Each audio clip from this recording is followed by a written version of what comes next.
Three, two, one.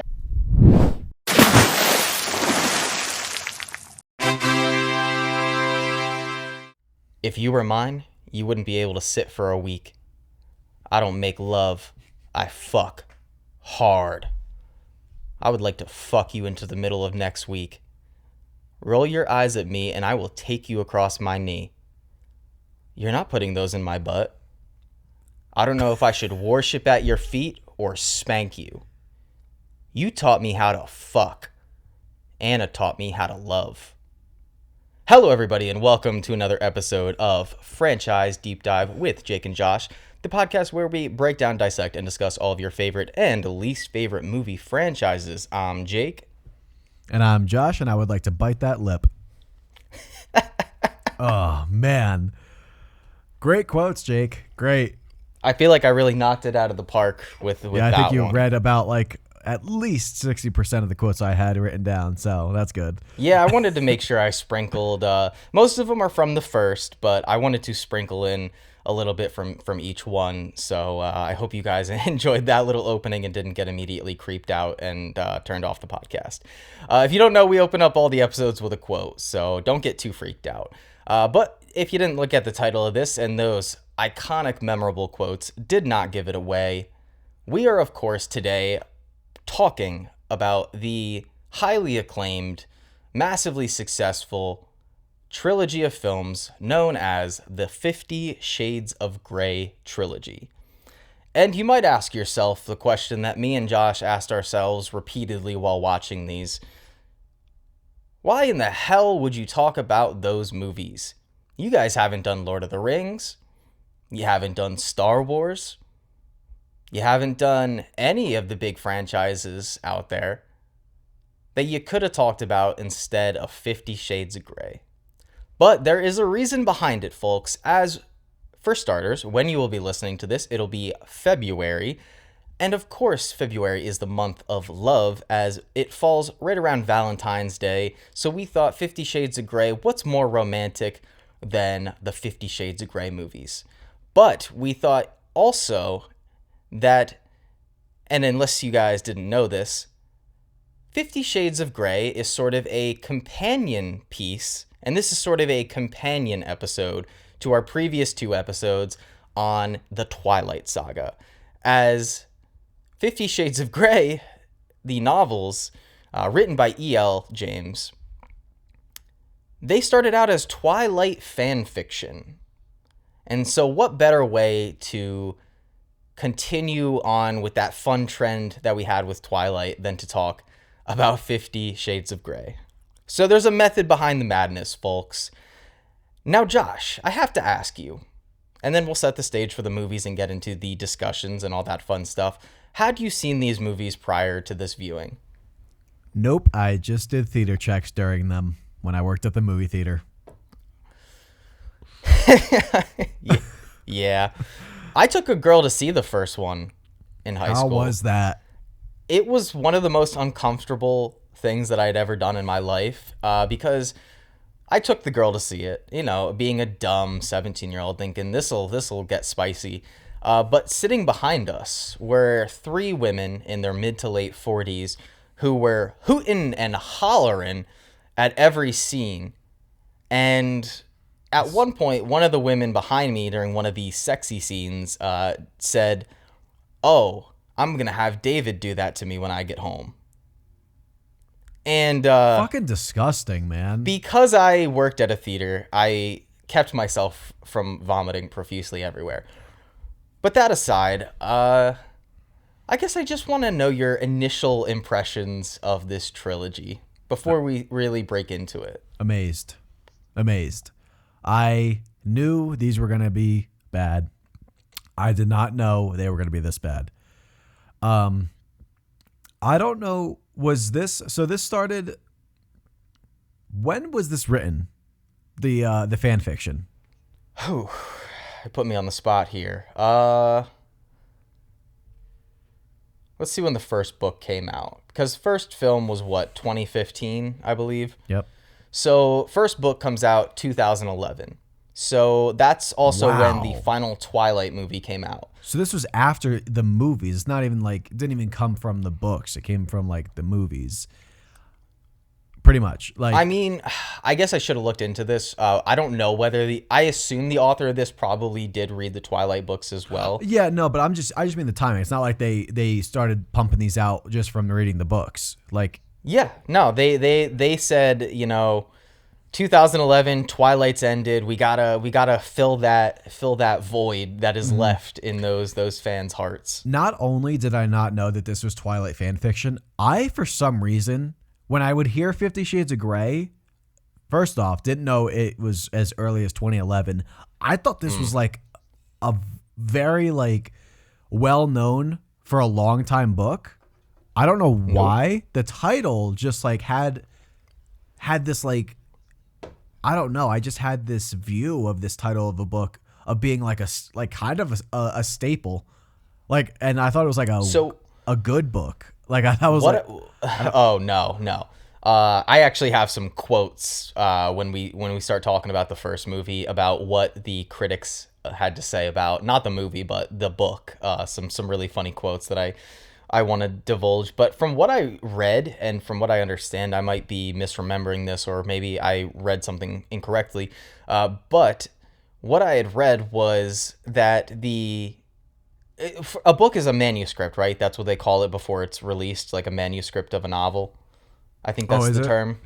I believe so. Yeah. I believe that the manuscript of this, before it was released as a book, like before it even hit shelves, the movie rights had already been sold. So even before this book was read by anybody, it was already being turned into a movie. how? That just happens sometimes. It's happened before. I can't quote specific ones, but I do remember in the past, while looking into things, that it's not super uncommon for when a book is, I guess, highly anticipated.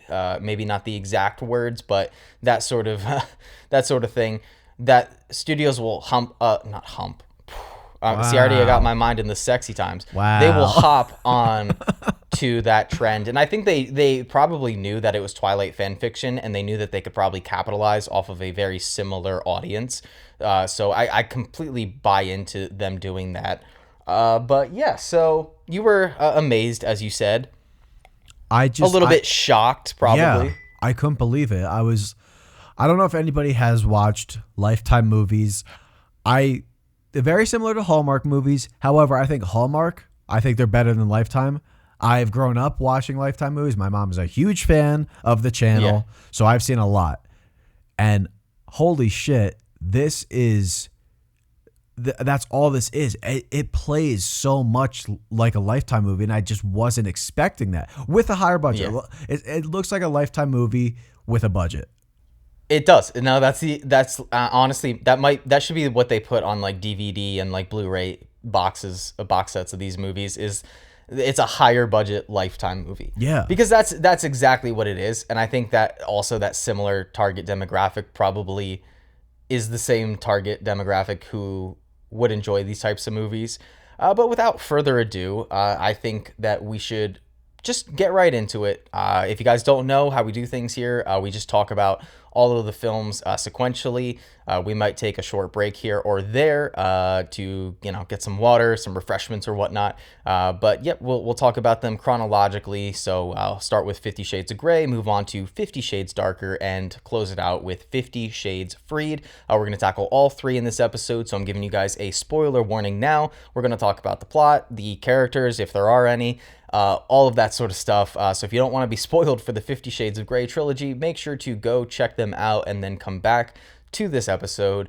So without further ado, I believe that we should just get into the first movie, that being, of course, 50 Shades of Grey. As mentioned, released in 2015, directed by Sam Taylor Johnson, who I will get into in a brief minute, had a budget of $40 million and made $596 million at the global box office. This one, as well as the other two, even though they didn't make as much money as the first film in the franchise did, they all did exceedingly well when they were released around Valentine's Day. They're some of the highest grossing films to ever be released around the holiday, for obvious reasons. But yeah, it has a Rotten Tomatoes score of 21%. That is the critic score, of course, and a Metacritic score of 46 out of 100. High as hell. Way too That is high. high. I didn't bother with IMDb because I thought it was pointless to bring that one up. But the film, like we said, originated from Twilight fan fiction. But what these movies are, and to kind of set the stage, they're romance movies of sorts, but with the added context of also throwing in some elements of BDSM, dominatrix sort of stuff, submissives. And so we bring it to our two lead characters, a young college senior named Anastasia Steele, played by Dakota Johnson. She's an English major. And her love interest throughout the next three movies, Christian Grey. I'm not sure what he does. We'll call him a businessman. He's a very wealthy, rich businessman who wears a lot of suits, but only in the first one. And the story, this epic love story, kind of kicks off, and I'm not going to go too much into the plot of the first one in terms of describing it, as we'll do so during the discussion. Oh, go ahead. I think you only need the 7 seconds. Yeah, it shouldn't take long. But the plot kicks off when Anastasia is asked by her roommate and friend to go interview Christian Grey. I guess her friend is probably a journalism major, and she's sick, so she asks Anastasia to go interview Christian Grey. And very similar to Edward and Bella from Twilight, there is an immediate and passionate love and attraction between Anastasia and Christian Grey. Oh yeah, I don't know if I said his name is Christian Grey, but that's how you get 50 Shades of Grey, because his last name is Grey. But he's also 50 Shades of Fucked Up, which is a quote that I forgot to mention. So many shades. So many shades. All 50 of them. Every single shade of fucked up you can be is Christian Grey. But that's what sort of kicks it off. I guess the real inciting thing is Anastasia is quite the romantic at heart. She's an English major, and to quote her, she kind of has to be a romantic. Whereas Christian Grey does not do love, and instead is very much into being what is the word? Sadist? Yeah. He's a sadist to where he gets off by causing punishment to women. And when you have two worlds that are very far apart like that on the love spectrum, you get a little bit of a collision course. And that's what we deal with for the next three movies. Now, for 2 and 3, there's some other stuff going on, and we'll break into that. But we'll leave it to the first movie for now, as very similar to Twilight, minus the vampires and werewolves. It's really just them having a relationship, sort of, in a sense. There's not really a plot, per se. Right. Yeah, there's not really characters. It's just their relationship and her trying to deal with his 50 Shades of Fucked Up, and trying to adapt to his weird fetishes, and then can't do it. I don't like it. Oh wait, let me try again. It's back and forth this whole trilogy, but let's just stick with this movie. This whole movie, I'll say the same thing about the other two. This whole movie is just them saying one thing, and then the next like frame is them just backpedaling, and it's like, and so many crazy decisions are made, like there's breakups, there's rejection and stuff like that in this relationship. There's contracts that don't get read over. But like the next scene is them doing exactly, just contradicting everything that they said and believed. So that's all this movie does. There is no plot. It is just their relationship, and every problem they have just gets solved with a shitty sex scene. Yes. And where fans of this movie will sort of try to defend the story and the characters, and I had to go through Letterboxd because I just know, and if you guys are ever stuck in a really bad movie and you have to force yourself to finish watching it because you're going to talk about it in a podcast format, I highly recommend going to an app like Letterboxd or going to any sort of review site and reading the highest reviews for this movie, because it really gives you a kind of insight into what people would find enjoyable about these films. And through kind of looking through a lot of the 5-star reviews on Letterboxd for the first 50 Shades of Grey, and kind of siphoning through the ones that are just ironic, this movie's terrible, and giving it 5 stars, which I'm guilty of myself. I have a couple of those on my Letterboxd. And, you know, for very obvious movies like Cat in the Hat, like, obviously that's not a 5-star movie, but that's what I have it on Letterboxd as. But sort of kind of siphoning through the ironic ones that were just laughing at the movie and just kind of like you, amazed at how insanely terrible it was. But then, you know, also getting rid of the ones that they're 5 stars and all they say is, "I'm so horny," which actually was a review that I saw for this movie, or people just thirsting over Christian Grey, or saying, "Oh, I wish he would come spank me."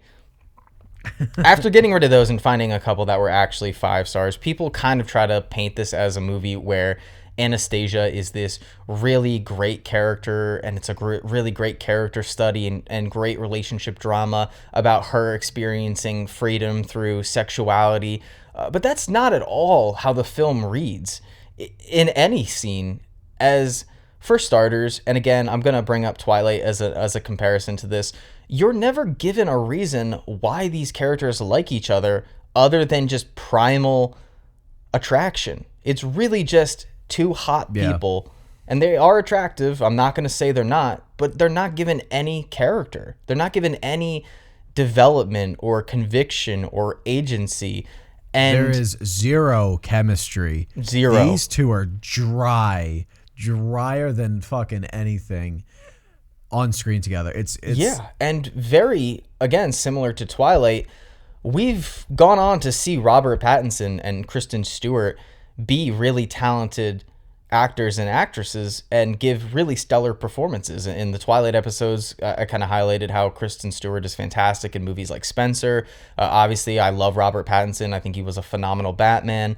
He's really great in movies like Good Time and The Lighthouse. And even with this movie, you have a similar kind of story where Dakota Johnson and Jamie Dornan both have gotten Razzie nominations, and they might have won. I didn't look too far into that, but they got Razzie nominations for like Worst Actor and Worst Actress, and both of them have gone on to be really great in other films. I believe Jamie Dornan is in what was that black and white film that came out a couple years ago? Belfast. He was in Belfast, to which I believe he might have gotten nominated for an Oscar for that, if not received a lot of critical praise. Same with Dakota Johnson. I think she's fantastic in Suspiria, the 2018 Luca Guadagnino film, the remake of the original 70s one from Dario Argento. Both really talented actors and who have given good performances. And I understand Dakota Johnson is a little bit of a meme sometimes. Obviously, she doesn't choose the best roles. Madam Web is a great example of that. But you just have two really talented actors who, if they were given good direction and they were given a good, well-written, well-developed script, they actually probably could have had something with this. It's, again, like Twilight, where if you give them something to do, give them something to work with, you'll get good results. And it just does not seem like this film, and again, it's working off of really not great source material, but you're just given nothing to either of these characters. You're given slightly a little bit more with Anastasia Steele, which is, for starters, one of the most ridiculous names I've ever heard. Anastasia Steele. That's not a real person. It's not. But you give a little bit more with her than you do a character like Bella Swan, where Bella really has nothing at all. Like, she has nothing in those movies. Whereas, yes, with Dakota Johnson's character, Anastasia, in this, you're given that she does like books. I mean, don't you get that in Twilight, too? And you get that she actually has some family conflict and stuff like that. She's got, like, distant relationships with her dad that's trying to be met. Like, there's more. There's more there, I think. Probably. Yeah, I'm just I just don't know really what to get into with this film. Literally, one of my earlier notes, and you brought it up already, they could not have less chemistry. It's just right from the get-go and through preceding scenes. One thing that I thought was funny in kind of tandem with the Twilight series is, and I forgot to bring it up when we were discussing the first Twilight movie, but in that film, Bella says something along the lines of, it's when she's kind of like rattling off all the things that make Edward like could possibly be a vampire in her eyes. And she says, "You speak like someone from a different time." And I remember noting in that film that there's not one time where Edward speaks like he's from a different time period.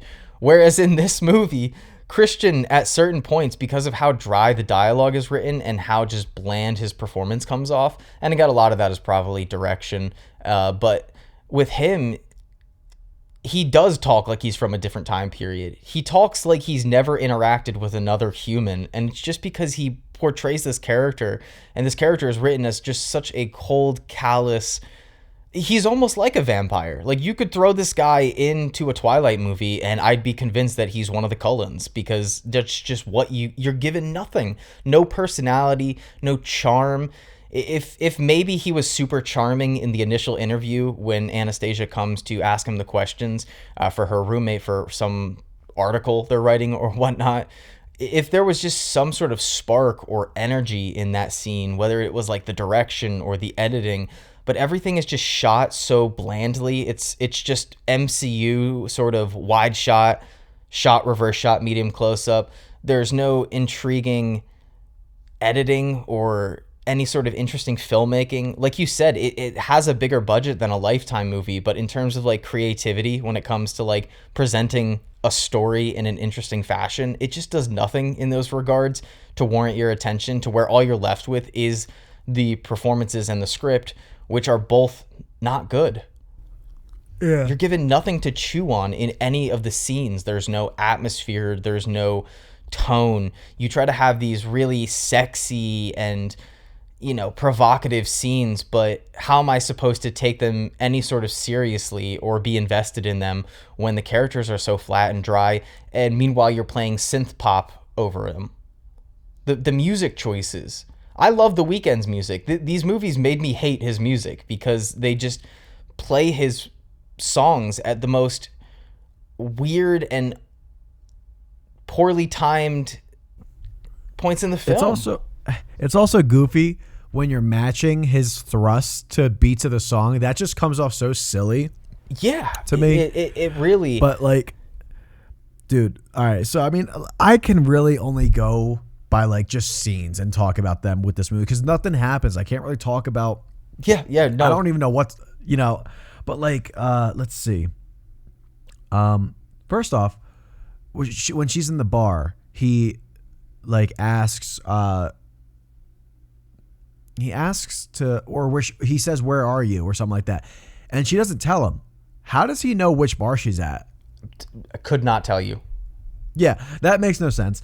I just had a note there, but like, he's so he's very obsessive, obviously, and jealous of other guys. He wants no one looking at this girl. They're not even together, and somehow that intrigues her. She's interested in this guy. Don't know what would make you drawn to that, but and then like the next scene, this is what I'm talking about. He just says, "No, I'm not the guy for you," and he leaves. Dude, you just spent like a little time with her, being obsessive, acting like she's like you're exclusive. Yeah, and he pulls an Edward. Just reject her when she shows interest. Yeah, it doesn't. I don't understand it. He pulls an Edward, and like literally the first hour to hour and 10 of this film is exactly what you highlighted earlier. It's just him saying, "No, I can't be near you. We can't be together." And then the next scene, he's stalking her or showing up at her place of work or her school or whatever. And it's really, again, you pointed out, like, what does she see in him? Like, what is it about him that's attractive? And there's really... It's just lazy. It's so lazy. He's such a cardboard cutout of a character. And again, the way that he's directed and the portrayal, he's just such like a flat, wet blanket of a character. Again, like just no personality. And... when you combine that with how controlling and just obsessive he is, And the fact that he's playing mind games for a majority of this movie. Just, we can't be together. And then the next scene, oh, I can't stay away from you. You drive me crazy.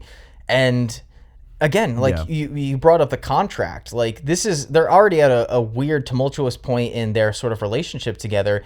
And he refuses to kind of budge on this weird, again, controlling, obsessive contract that he drafts up, where there's certain subsections about like certain sex toys he can use on her, and she has to sign this before they can be together.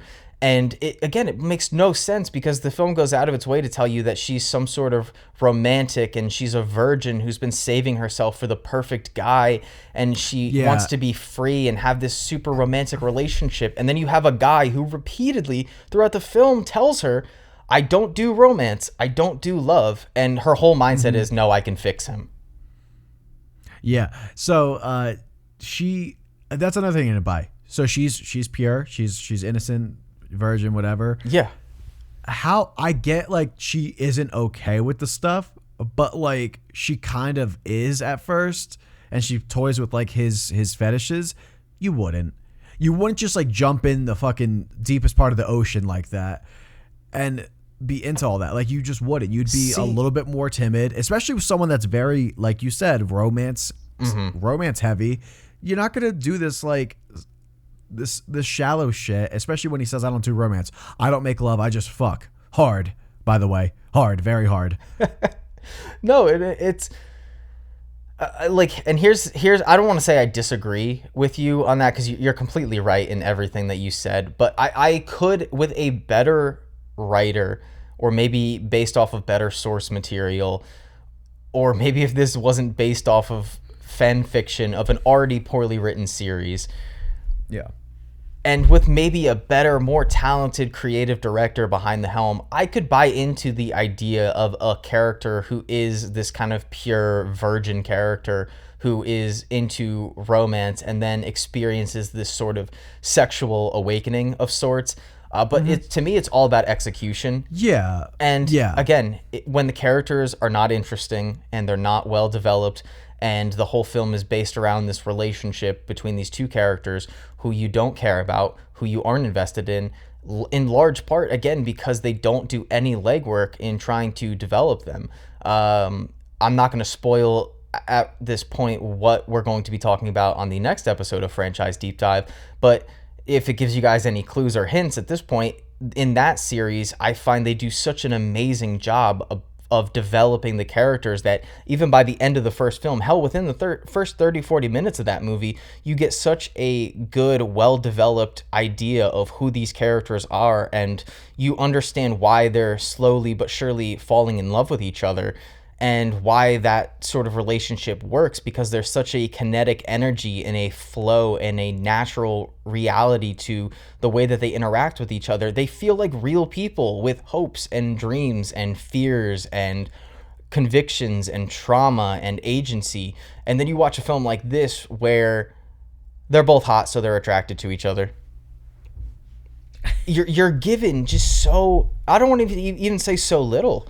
I don't want to sound like heated or go on any of my like normal rants. I know I kind of probably already am, but it's just so frustrating when you're watching this movie and it takes itself so seriously and is so afraid to have fun with its premise or get creative. Like, these scenes are not sexy. They're not, and movies can be sexy. That's not like a grotesque juvenile thing to say. Like, there are plenty of films that are sexy. I think of a film like, weirdly enough, weird kind of pull, but there's a really sexy, intimate scene in James Bond, the one James Bond film, Skyfall.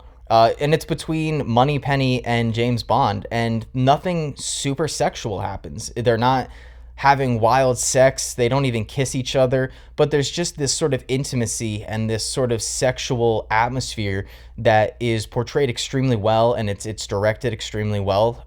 And then again, you go back to a movie like this where it's having these rather, and dare I say, vanilla sex scenes between these two characters. Like, they're not, which makes the climax. He hates vanilla. He hates vanilla, but then has, I'm sorry, if this is like spicy erotic sex to you, you are probably stuck in the 90s, because there's nothing erotic, there's nothing crazy about the sex, The man has every sex toy known to mankind, and it all boils up to one of the silliest and dumbest climaxes and final scenes in any movie that I've seen, where, and I'm going to jump to it if you don't mind, but Please do. But what happens is they kind of come to a stalemate. Like, Anna has signed the contract, and you're kind of loosely told, and it's kind of hinted at that Christian has does she sign the contract? Because I have a note that I thought she signed it without like reading it, but she doesn't sign it. I thought she does, but only after they have that meeting where she strikes her. Like, she'll do nipple clamps, but not vaginal clamps. I don't think she actually signs it. They like negotiate, because the second one, I thought they still mentioned it, that they still mentioned the contract. Oh, I must have missed that then. I thought she had signed it. But I thought I do remember her seeing something, because I have a note here that says she just signed it without reading one word. But then I don't know. I don't think the filmmakers and writers put a lot of thought into how these scenes were conveyed. So, but continue. You were talking about the contracts. Yeah. So she signs the contract. And the climax. Their relationship is going well, and it kind of hits a boiling point too, because there's there's an attempt at trying to do this relationship boiling thing where it keeps boiling and boiling until it finally tips over. And the kind of tipping point is when she realizes, like, he's not a dominatrix, he's a sadist. He gets off by causing punishment towards women. And, you know, we're not here to debate whether or not we're not kink shaming or anything, but that's just the way his character is. And you find out in later films that a lot of that is because of trauma and certain things that he experienced in his youth.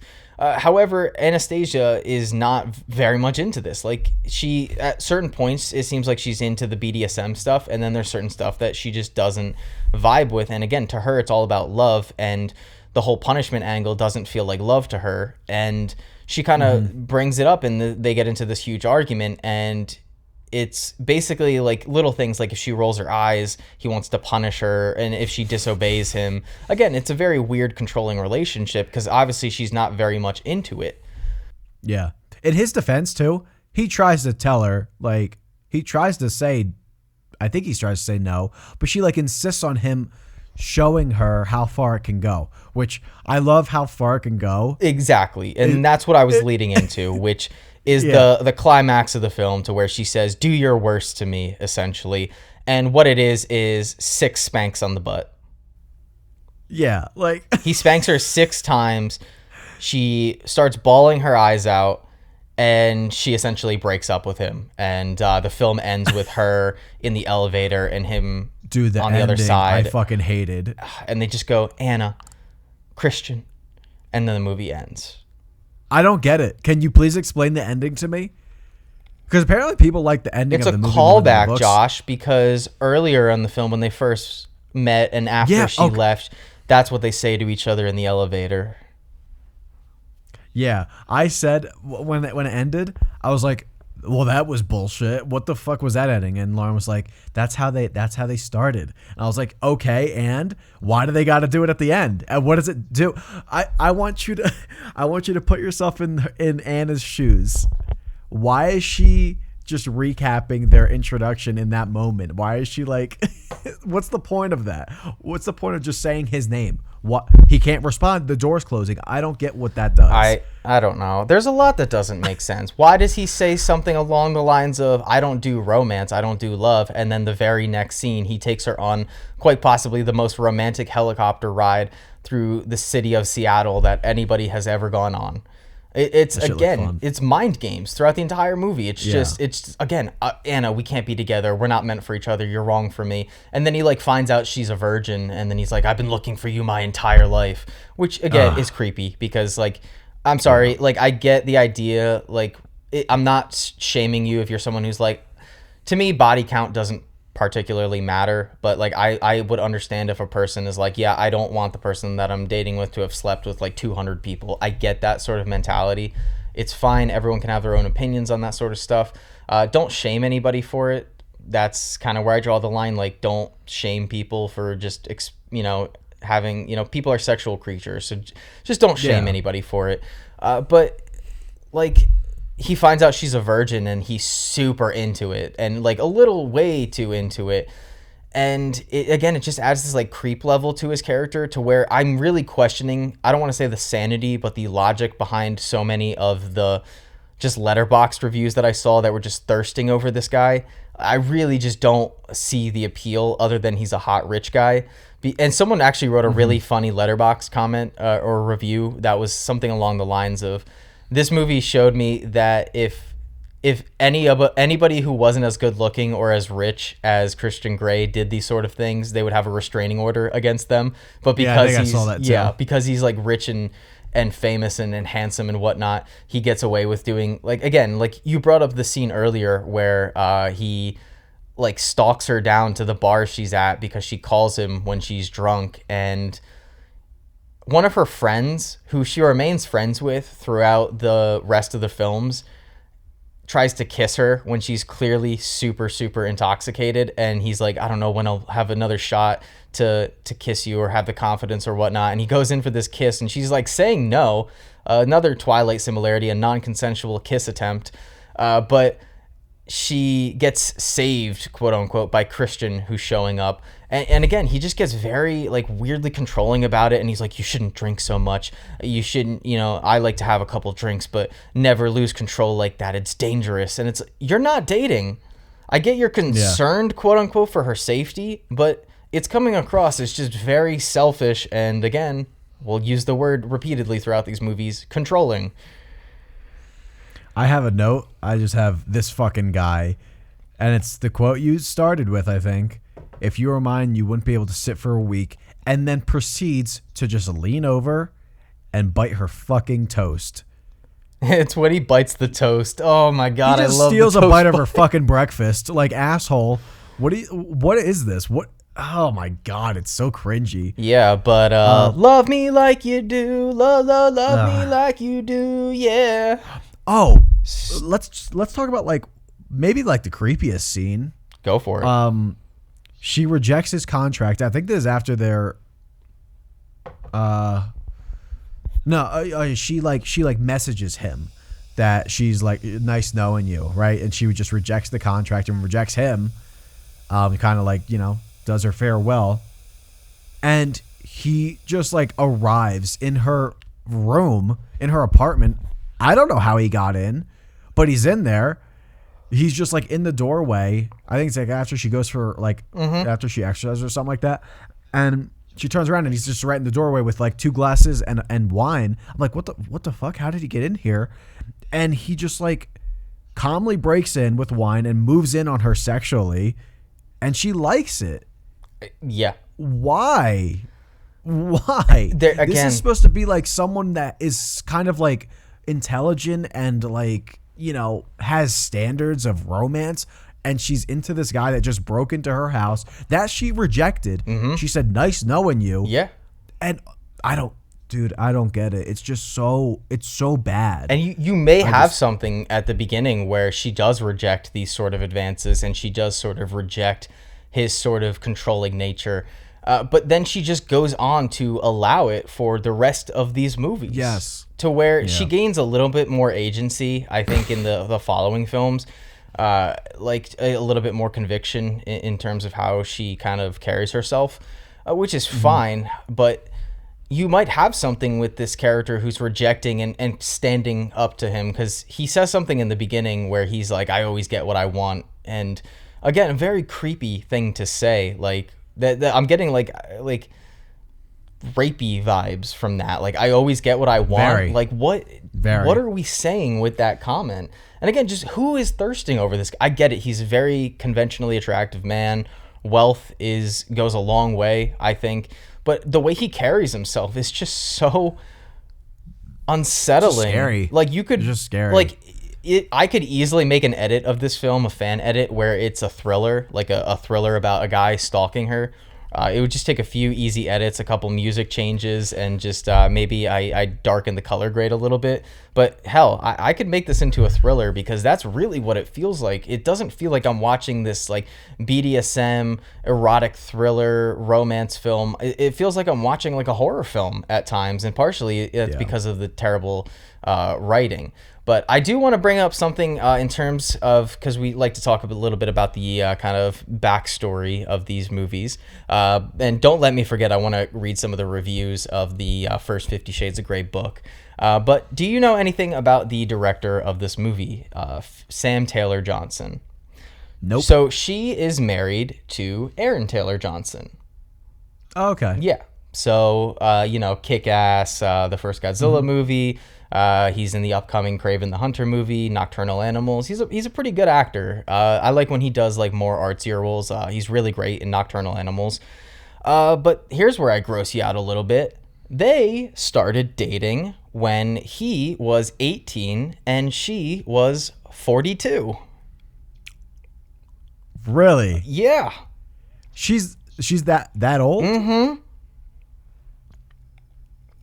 I gotta look this up. I just gotta look up them together. Because I don't know what she looks like. She looks like, and probably because she is probably the same age as his mother. Are they married? Mm-hmm. Oh yeah, they are. Yeah. Oh yeah. Pretty gross. Oh, I remember. Yes, I remember seeing this. I didn't know the age difference. I was just like, oh wow, he's with someone that's looks older. Mm-hmm. Listen. I don't want to be that guy, but I think Erin is very good looking. Hey, you know what? Good for her. It's good for her. Not good for her. That's, I think, pretty wrong. Listen, it's legal. Listen, but legality doesn't make it right. I'm saying good for her in terms of like, hey, if you can. He's a handsome guy. He's a handsome guy. I wonder what it was. Manipulation, probably. But that aside, I just found that incredibly unnerving that this film has just so many creepy moments and kind of unsettling vibes when it comes to Christian's character and how he acts towards Anna. And it being directed by a woman who, again, 42, and Aaron was 18. Imagine someone the age of a woman in her early 40s dating a high schooler, or at the best, a freshman in college. It's not great. It's not great. But let's take a look at some of these reviews. Wait, did you get your text? I did. Yes, I did. Wait, before you get into the reviews, because honestly, I have one more note, and then I don't have anything else about this movie. Mm-hmm. I think we'll just get redundant with these notes. Yeah, I'll look through my notes, but yeah, very much got Twilight vibes from the whole mom living in Georgia thing. Like I know Bella's mom lived in Florida, but like she was like saying she should come visit her. Yeah, and then she goes to visit her. It's like completely. They also go for a walk in the woods, and it looked the most Forks, Washington I've ever seen. Yep. But like when she's in Georgia, he just arrives in Georgia, and he says another Cosmo. He's like watching how much she's drinking. Yeah. And then he just comes in and she leaves too. She leaves her mom to go on like a date with him, and she's visiting her mom. What an asshole. Well, whatever. That's what I have there. And yeah, ending sucked. Ending sucked. I don't get it. I don't get the point of it.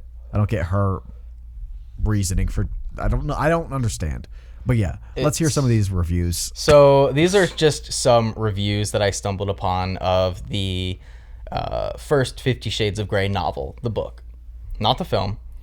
Salman Rushdie said about the book, "I've never read anything so badly written that got published. It made Twilight look like War and Peace." Wow.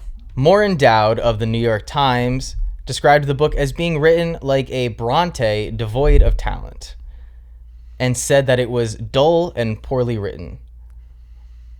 Oh, she mentions Bronte and Austin in this movie, right? I think it's the first one. Yes. Jesse Kornbluth of the Huffington Post said, as a reading experience, 50 Shades is a sad joke, puny of plot. So those are just a couple reviews that are actually on the Wikipedia page for the book. Wow. So, yeah, the book was not well received. It was not a critical darling, as you could say. Let me take a little gander, because while we were discussing this, I kind of just briefly looked at my notes because it was kind of an easy film to talk about, because you can kind of just point and laugh at just how terrible. Oh, I noted in terms of Twilight comparisons, even when they're in like the forest, it's like the same flowers as Twilight. When they see the field of flowers, really? It's like the same exact color of, like, I think it's like a purple flower like you see in Twilight. I noted that because ever since someone pointed out how the characters and friends should not be able to afford that sort of New York apartment, I noted that Dakota Johnson's apartment in this is extraordinarily nice for 2 college girls. I don't know where they get that money. She's against fisting, so that's I noted that. No fisting. She's down for a lot, but the one thing too, someone pointed out that I thought was funny is she's supposed to be really intelligent and smart, and she knows what all these sex toys are, but she doesn't know what a butt plug is, which I feel like is probably the most self-explanatory sex toy. Yeah, in the title, it's right in the name. I thought it was kind of funny because she works at a hardware store, and this is where Christian sees her again for the first time after their initial meeting, and he's buying some sex toy stuff like rope and zip ties and whatnot, and he says something like, "Wow, that's so impressive," and all she's doing is wrapping a rope around her arm in a normal way, like you'd coil a rope or any sort of cord. I don't understand that. Everything he says is creepy. He acts like a robot. I mentioned that a couple times. We really talked about a lot of the notes. Yeah. I noted that it was 43 minutes into the movie when we finally got a sex scene. I was disappointed. Why is this movie over 2 hours? That's a question for sure.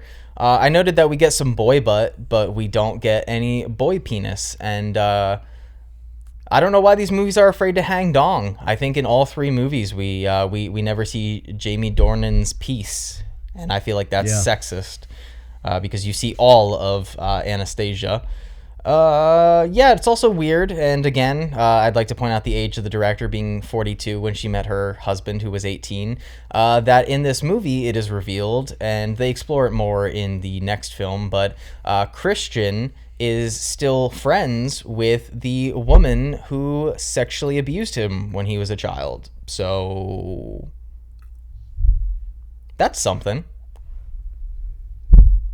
Yeah. To say the least. I had a question. She said, I wrote, how are cable ties okay with her, but tape isn't? I feel like tape is much easier to get out of than cable ties. You know, I wish I could tell you. Also, do college campuses have valedictorians? I didn't think so. Yeah, me neither.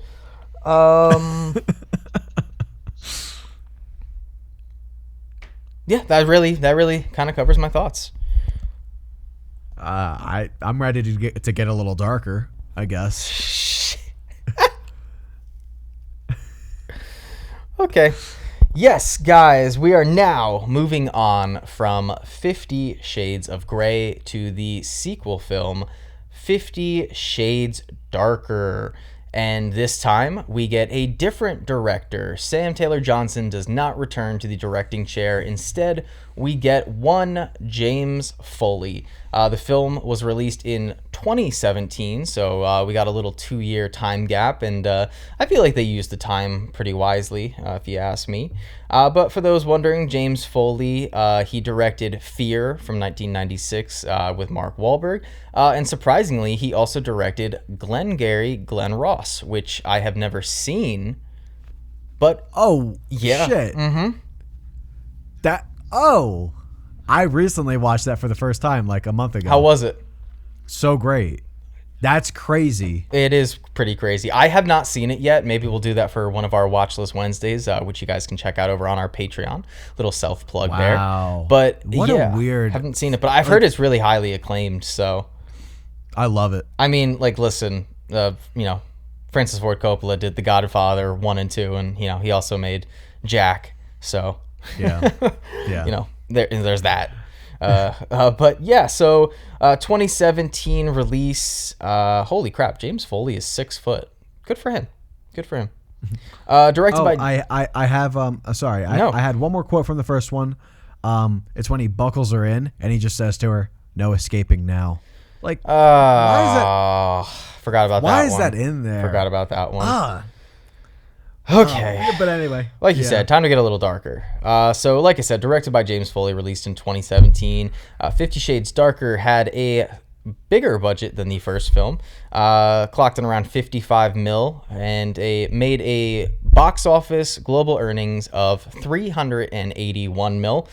So about $20 million more in budget than the first film, but also made around 200 mil less than the first movie. Has a Rotten Tomato score of 11% from critics and a Metacritic score of 33. So that kind of sets the stage, and the film sort of picks up not too long after the events of the first film, as we did get to see Anastasia graduate in the first movie, to which her mother was not able to attend because her husband, which I think we find out is her like fourth husband or something of that sorts, he broke his foot. So that means, I guess, the mom can't go to her only daughter's graduation. I missed it. Yeah, so not winning any Mom of the Year awards, in my opinion. But yeah, it picks up a couple months after. Anastasia and Christian have not spoken since their sort of falling out at the end of the first film. And now Anastasia has graduated from college and is working at a local Seattle publication outfit. Obviously, she has dreams of, I don't know if she wants to be a writer or if she just wants to be a highly renowned publicist. It's never made particularly clear, but she works as an assistant under this new character named Jack Hyde, who we'll definitely get into. And the film sort of has a couple things going on. I'd say definitely more than the first movie. You obviously have stuff dealing with Christian and Anastasia trying to rekindle their relationship after they're falling out and try to come together in that sense. But you also have Christian dealing with trauma from his past, that being the woman, his mother's friend, who sexually abused him when he was a child and is the reason behind his sadist sort of mindset and why he is, quote unquote, the way he is.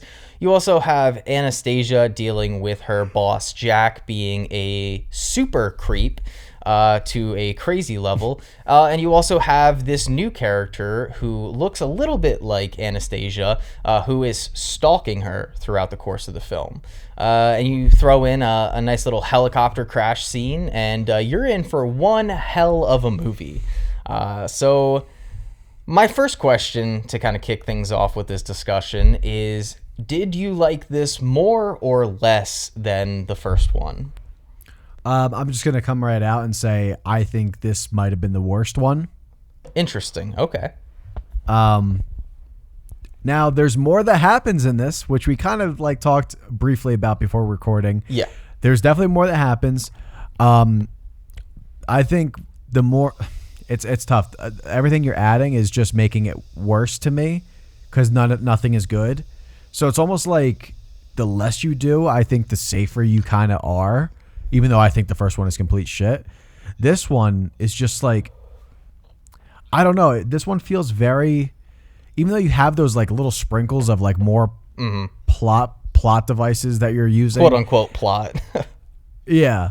Now we're just like, we're really in the relationship of them trying to like make it work kind of thing. At least in the first one, you kind of have like the chase. Yeah. Which I don't know. I guess you can find like entertainment in that of like, trying to, earn each other kind of thing.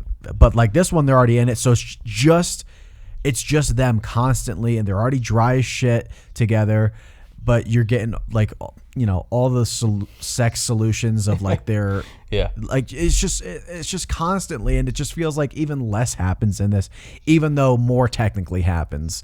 I see where you're coming from with that mindset, but I am in the course of the rest of this discussion and the third film as well, I'm gonna try to convince you Okay. why these are 2 and 3, why they are slightly better than the first one. Yeah, easy with that word. And I'd like to kind of bring us back a little bit to our discussion on the Twilight franchise, because we're kind of noticing a theme while discussing these 50 Shades of Grey. Obviously, the similarities, it being, you know, starting out as Twilight fan fiction.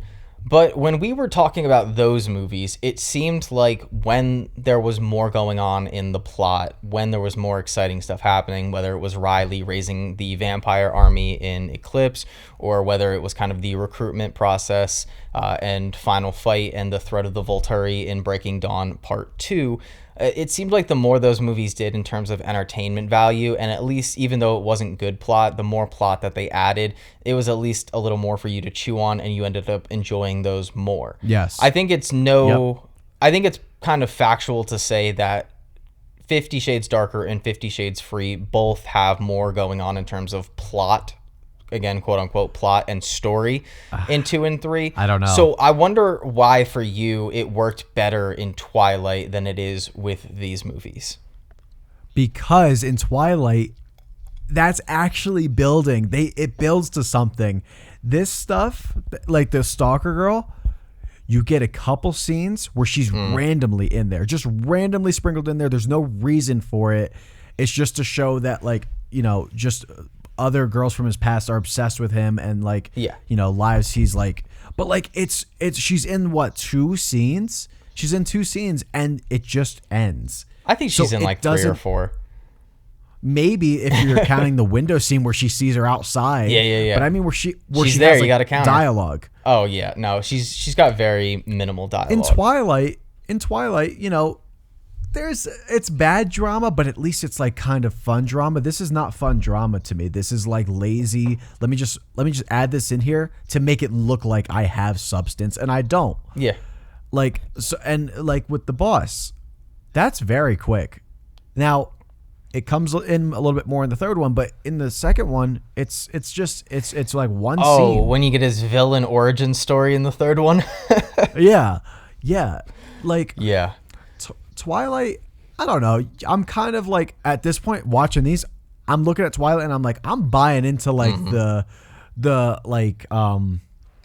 the lore of like the werewolves versus the vampire, the history of that. At least they're trying to like build a world. There's nothing here. There's nothing here. There's no, you know, I see an attempt at trying to create some characters with a little bit of depth. These characters have none of that. No. So the more you do, you're not doing it well. So you're just adding more shit on top of shit. Well, because that's where I'm kind of questioning though, because I think we agreed that Twilight also doesn't do it well. Yes. But I guess it doesn't. So neither listen. franchise do the whole development or adding more plot well. But I just happen to think, like, I think the worst crime, the worst sin a movie can be is boring. And boring doesn't mean slow paced. Like, there's plenty of slow paced films that I love. I feel like The Witch from Robert Eggers is a very slow paced film. The Shining is a very slow paced movie. Zodiac is a very long, it's almost 3-hour film that's very slow paced. I think a film can be slow paced and still be entertaining, but I just mean a truly boring movie, right? That's why I kind of have so much fun with a film like Halloween Kills, because yeah, it's terrible, it's horribly written, none of it makes any fucking sense, but it's got entertainment value. Whereas a movie like Halloween Ends might be a little bit slightly better. It's a little more logical. Some of the creative decisions, but you know, behind what they did with that movie, sure, don't make a lot of sense. But I guess like on a surface level, it has more competence in a sense, but it's way less fun and it's so much more boring than a movie like Halloween Kills. And that's kind of how I feel with these 50 Shades movies, where I did not enjoy watching any of these 3 movies. They were honestly such a bad experience to watch. And I'm all for opinions. Everyone can like whatever they like. But these are movies that if you not have fun with these, but if you like them, if you genuinely rate these like 4, 4.5, 5 stars as like movies, I'm going to need some explanation as to what you find good about these movies. Like, do people really find these characters to be well developed, well written? Are the dialogue scenes engaging? I get it doesn't look terrible. I don't know if I mentioned in the first one, but I don't think the cinematography is bad in these movies, just like I don't think it's bad in Marvel films. It's just usually really boring, bland, and standard, which is its own problem.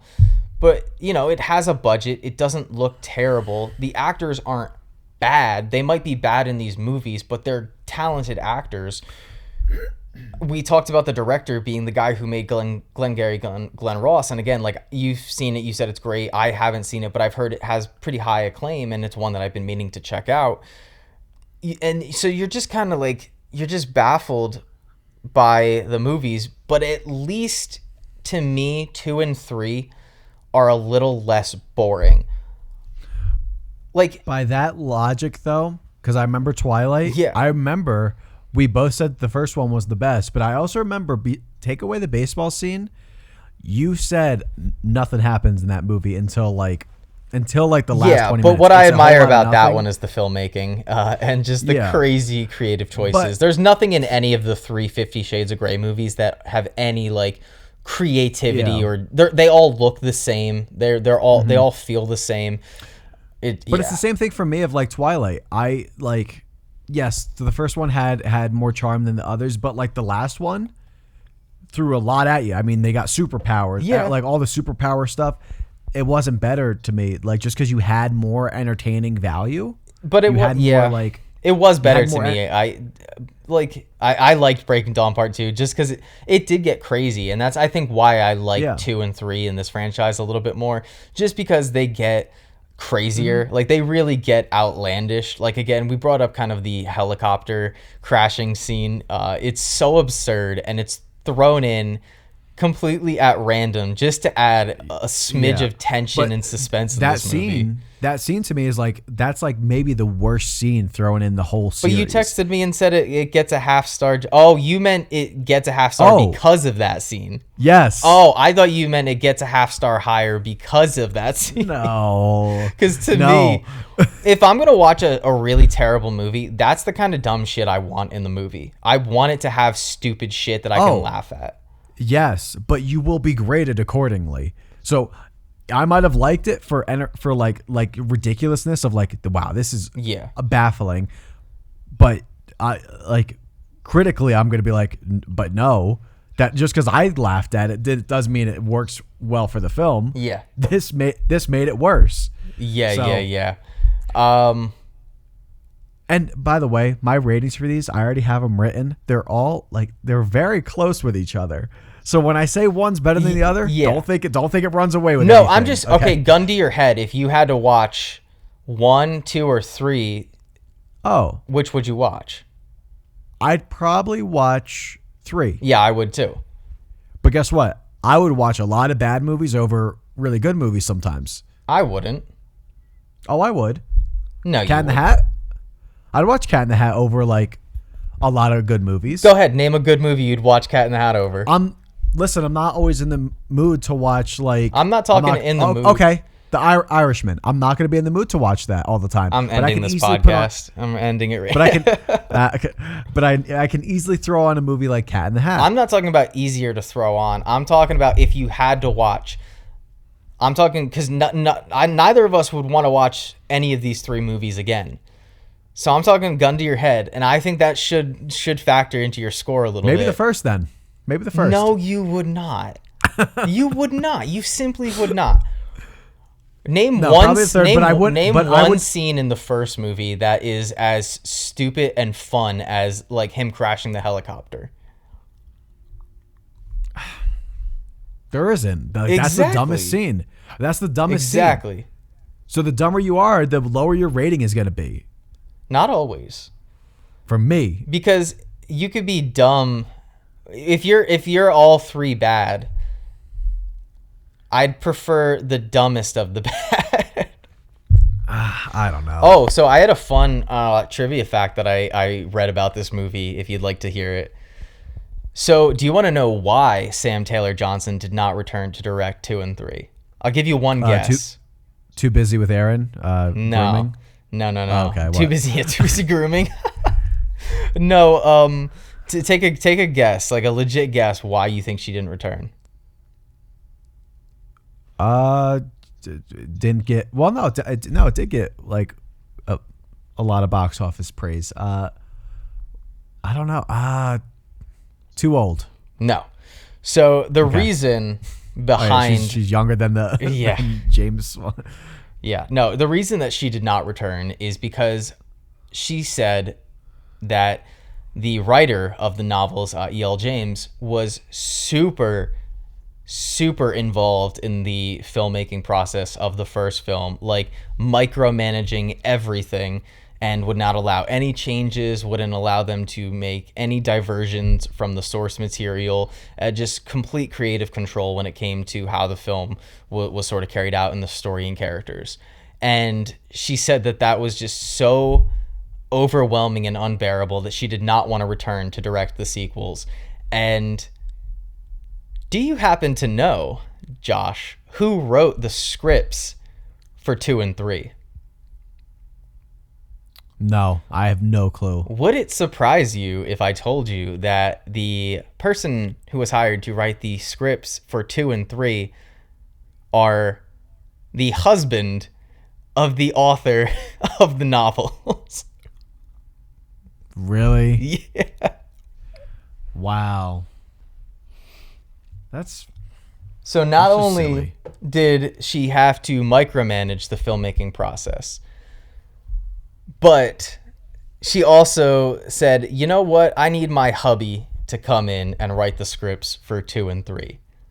And it's so funny because he doesn't even have a Wikipedia page. If you go on the 50 Shades Darker and 50 Shades Freed Wikipedia pages, if you like look under like the crew on the top of it, everybody has a clickable name: the director, the cinematographer, the actors, the editor.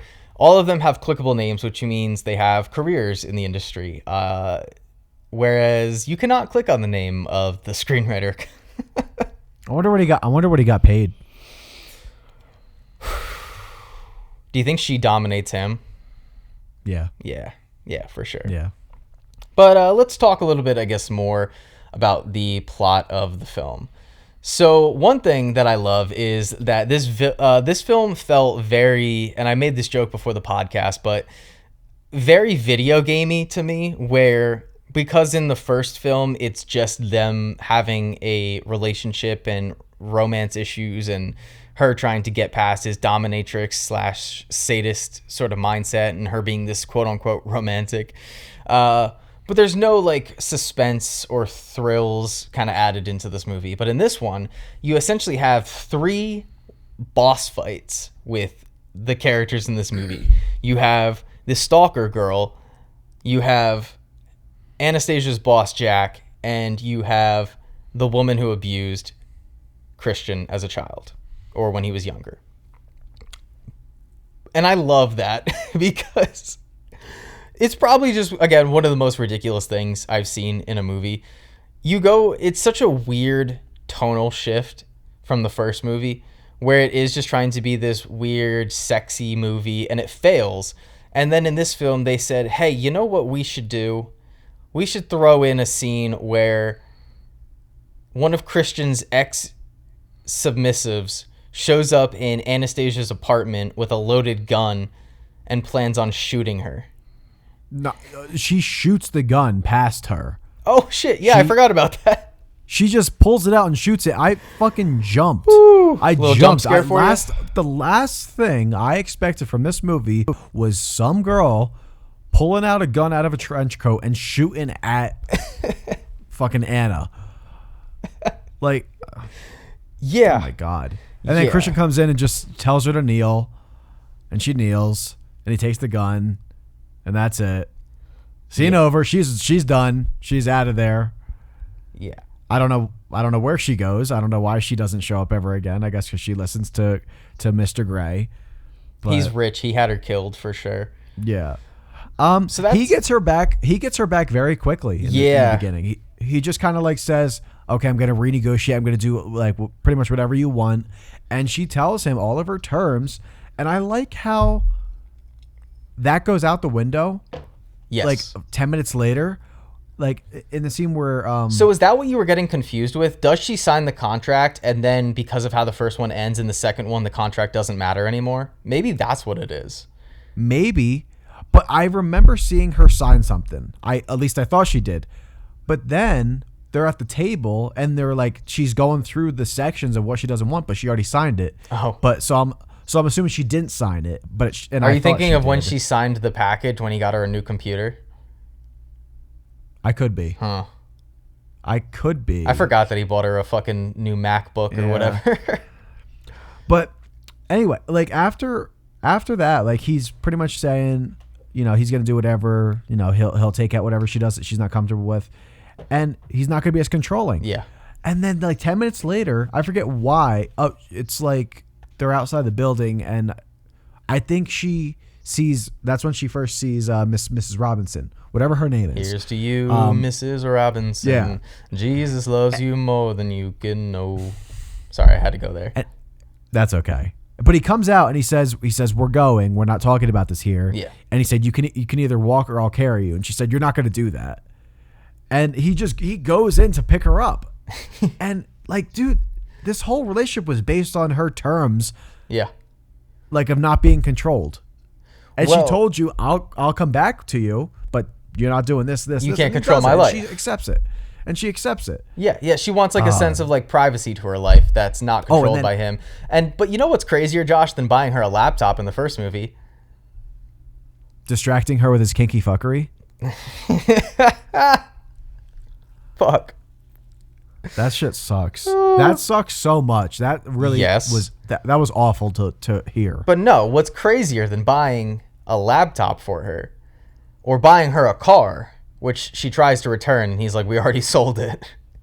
What's crazier than that is buying the fucking company that she works for. Yeah. Yeah. That's so absurd. Which leads us perfectly and is a perfect segue into boss battle number 2. Jack Hyde, baby. Jack Hyde, as mentioned, is Anna's boss at this publication company. And I get it too. Mr. Hyde, evil. Oh, Jekyll and Hyde. Wow. That's so... The writing is so good, and the themes and subtext are just... Mwah, chef's kiss. I love it. It's so good. It's so good. I wish I was that good. But no, that aside, Jack Hyde is... So at first, you know, he's just a tall... Significantly taller than Jamie Dornan, which I noted. But he's just this tall, handsome guy. You know, he's got like the dirty blonde hair, so he's a counterpart to Christian. He sort of acts like a normal person, has a little bit of charm and charisma at first, as a lot of psychopaths do, i.e. Ted Bundy. And he's kind of normal at first, and he acts pretty normal towards Anastasia. He gives her credit for her ideas. He sees a lot of potential in her. And then Christian sort of re-enters into her life, and this is when Jack starts to get a little bit more unhinged, and his true nature starts to kind of be unveiled as he gets really creepy and gets really... Which, before he gets super creepy, he is sort of in the right, and Christian is super weird about her going to... He's going to some event, some publication event, in New York, and he asks Anna to come with him, and it sounds like a good work opportunity. And I mean, he has ulterior motives, which you find out later, but she wants to go, and Christian forbids it. And at first Anastasia's like, "No, that I'm not asking you. I'm going. Like, this is a big opportunity for me. I have to do this. This is my job. This is my career. Something I'm passionate about." So again, I give these movies a little bit more credit than Twilight in terms of, because you never hear in a single movie what Bella's life plan is, like what she wants to do with her life. I guess it's just be a vampire and be with Edward, so there's that.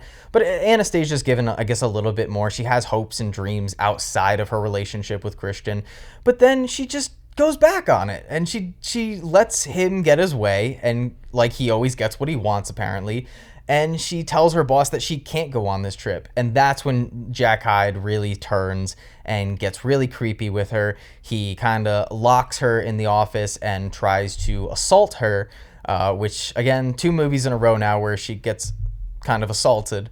And she's also in a controlling relationship. The men in her life are just awful people. But that's, conversation for another day, and I don't want to get too wrapped up in that. And then,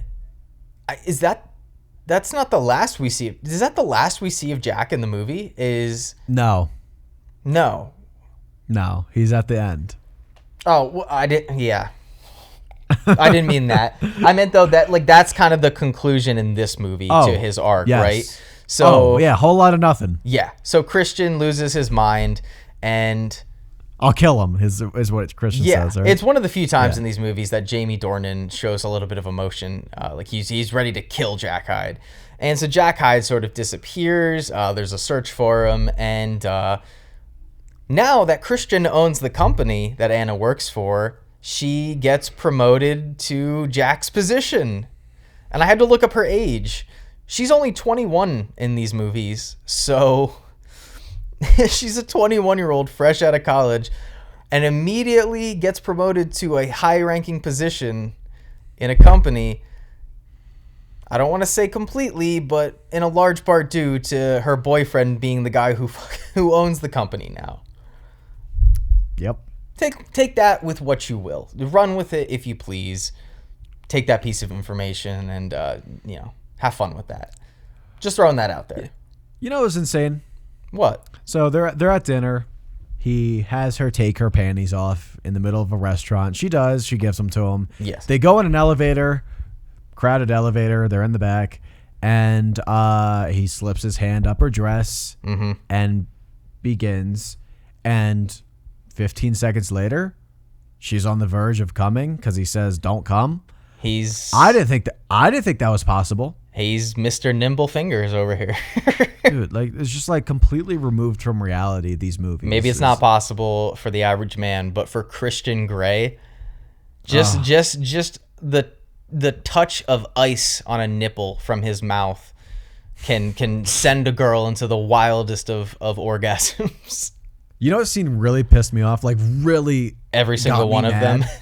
Yes. Okay, what? But it's when they I forget what led to it, but they, another sex scene. Yeah. They go in the shower clothed just to take the clothes off in the shower, just for her to say, "Take me to the bedroom." I mean, so that. Yeah. And you know what? You're not gonna get me with they wanted to shower to clean up, whatever. No, because they went in with clothes on, so that means they didn't have time to wash up. He just got his shirt off, and she says, "Take me to the bedroom." Assholes! Why did you go in a shower with your clothes on? That shit pissed me off. Do they even dry off, or do they plan on getting the bed? No pun intended, but super wet. I don't even remember. I was so mad. I think I blanked out for a second. Yeah, I have a thing with one of my pet peeves. One of my pet peeves is being in wet clothing. It drives me up the fucking wall. Being in if my pants get wet or my shirt gets wet, I just drives me up it makes my skin crawl. So seeing them get in the shower fully clothed was sending me through the roof. Have you ever accidentally gone in the shower with any clothing on? Not one time in my single life. I have. How is that even possible? I forgot to take socks off. I went in with my socks. That's absurd, and I don't know. Yo, I felt ridiculous. Were you drunk? I was mad. Nope. Oh, that makes. Maybe I've done it in my life, super drunk, but never. No, not drunk. I was very upset that it happened too. I think one time, I think I almost went in with my boxers on. But I didn't fully go. No, I straight up went in with my socks. Wet socks is probably the worst feeling in the entire in the world. I would take a splinter under a fingernail before wet socks. It's worse when you're when you have to put socks on and your feet are wet. That's awful. Yeah. Oh my God. All right. Aside from that, I'm trying to look. Oh, so remind you guys, this is the second movie. They've had sex multiple times. and she's seen him in the shower before. Why is it the shower scene when she first notices that he has burns on his chest? Because she goes, Christian, these burns, where did you get them? And I can't remember where she saw them first. all I could, it's in the shower. I'm not sure if it's this specific shower scene, but it's in the shower, and it might be after she like washes off the lipstick that she drew on his body, because he has like certain no touch zones on his body that she gets him to break his guard down a little bit. He had her draw a road map on his body from his scars. Yeah. But this is the first time she kind of points out like that he has burns, and I'm like, but you've had sex, you've seen his chest. How have you not noticed that he... One of my favorite notes is, this is where I was watching it, and I think I had a couple beers, and I just wrote down what the artist was singing while they were having sex, but it wasn't like, again, the lyrics, it was like the noises, and at one part they're having sex, and I don't know what song it is, but the artist goes, bum did it bum bum bum did it bum bum, and I was cackling at that shit. Oh, you sent me a picture of this, and I wanted to talk about it, but I love when you go to Christian's old bedroom and all the posters that he has. You pointed out that he has a Chronicles of Riddick poster on his wall, and he also has like 3 UFC posters. So Christian Grey, confirmed UFC fan, and I love that's development if I've ever seen it. Yeah, that is just showing, not telling. Dude loves Vin Diesel more than anyone. Yeah, wait, is it just the one Chronicles of Riddick poster? Yeah. All right, so it's not that big of it. If he had like some Fast and Furious posters up, maybe, I don't know, man. If you have any Vin Diesel movie poster hung up, you got to be a fan. What's that one Vin Diesel movie where he's babysitting the kids? Have you ever seen The that? Pacifier. The Pacifier. If he Yes, had I seen that shit. if he had like a Pacifier poster on his wall, I think this would probably be a 5-star movie, and I would be that guy. I've seen The Pacifier like 20 times. I've seen it way too many times too. Not that many, but more than any person should have. That's It was like one of watch Tanner's movie. favorite movies when he was a kid, so I always watched it. Is it still one of his favorites? Probably. Oh, I love that. We all have those. I mean, Dodgeball's not a good movie, but I love Dodgeball. At one point in my notes, I wrote in all caps, "Go to therapy," and I think that was in reference to Christian. One of my only notes that I actually like capitalized the letters was the shower scene. When they went into clothes on, I said, "Just take them off. Why are you going in with clothes on?" But I wanted to bring up, it was one of my opening quotes, but so I haven't done this for an episode of the podcast since we did the first Matrix we did the Matrix quadrilogy in our first, I think it was the first episode, because we talked about Matrix 1 and Matrix Reloaded in that one, and I kind of pointed out that I don't often rewind movies, even bad ones. Like, I don't rewind scenes because I feel like it disrupts the flow of the movie, even if the movie is a pile of shit.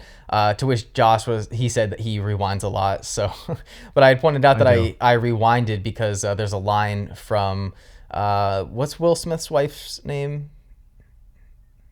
Oh, why am I blanking on her name right now? Wait, in the movie or her real name? Her name in the movie is Niobe. I don't remember her real name. Shit. It starts with a J. Jada. Right? Jada Pinkett Smith.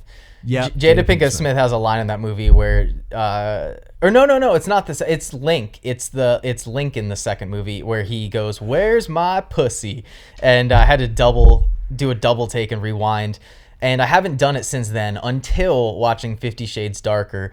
And again, it loops back around to one of my opening quotes for this movie because I just couldn't choose one because they're all so good. But they're about to go to this like fancy dinner or this fancy gala event, and he brings out these little silver jingle balls like you'd see like around Christmas time, and he holds them up to her, and he says, "All right, now bend over." And she goes, and this is my favorite line delivery in any of these 3 movies. And I urge you, Josh, and anyone listening to just rewatch that scene. But she goes, "You're not going to put those in my butt." And she like lingers on the word butt. And she has this like, not Southern drawl, but this like weird little accent when she does it. Like and she never does it again in any of the lines of dialogue in any of the other movies, but the way she says, "You're not going to put that in my butt." And why are you a 21-year-old woman and saying butt? It feels weird. Like, if she would have said, "You're not putting those in my ass," I think I would have been more inclined to believe it. But then Christian doubles down on that after and goes, "They're not for your butt." And then he puts the little jingle balls in her vagina. And then they go to this like gala dinner event that his family is attending because he's a real freak, I guess. I gotta rewatch that. It's Josh, you're gonna laugh. I not only rewound it once, I rewound it 4 times and watched it over and over again, and I was laughing for like a good solid 5 to 10 minutes. It was one of the most joyous experiences I've had in a while. Call it euphoria, if you will. I have in quotes, this is my final note for the movie. I just have, "I love you, ... Well, I love you." That is what they say to each other when they're in bed, like about to have sex or they finished up. She says, "I love you," and there's a 5-second pause, and he says, "Well, I love you." I was just like, I was like, oh my God. I think you delivered it. I think you delivered it with more emotion than they did in that scene. That's wild. One thing I love too is we brought up the kind of crazy helicopter crash scene. We didn't really mention that Jamie Dornan has like zero reaction as the helicopter is crashing. It weirdly reminds me of the scene in the Jurassic World movie, the first one, where the owner of the new park, like the new guy who runs the dinosaur park, he is crashing. And this is when he dies in that movie. Spoiler, I guess. But it's very early on in the movie, and he's crashing the helicopter, and he just has no reaction as it's crashing. And Jamie Dornan, very similar in this movie, has no emotional response to the fact that he is possibly about to die. And one thing that I love, too, is his family gathers together. Anna comes over, even Anna's former roommate and friend, who we did not mention, but has begun a relationship with Christian's adopted brother, Elliot, and they're still dating in this movie.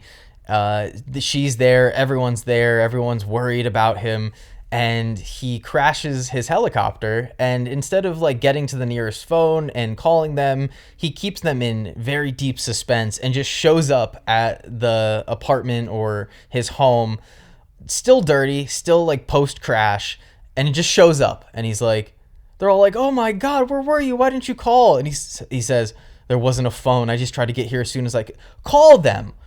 Call your family. Call Anastasia. Call anybody. Let them know, hey, I'm okay. I'm good.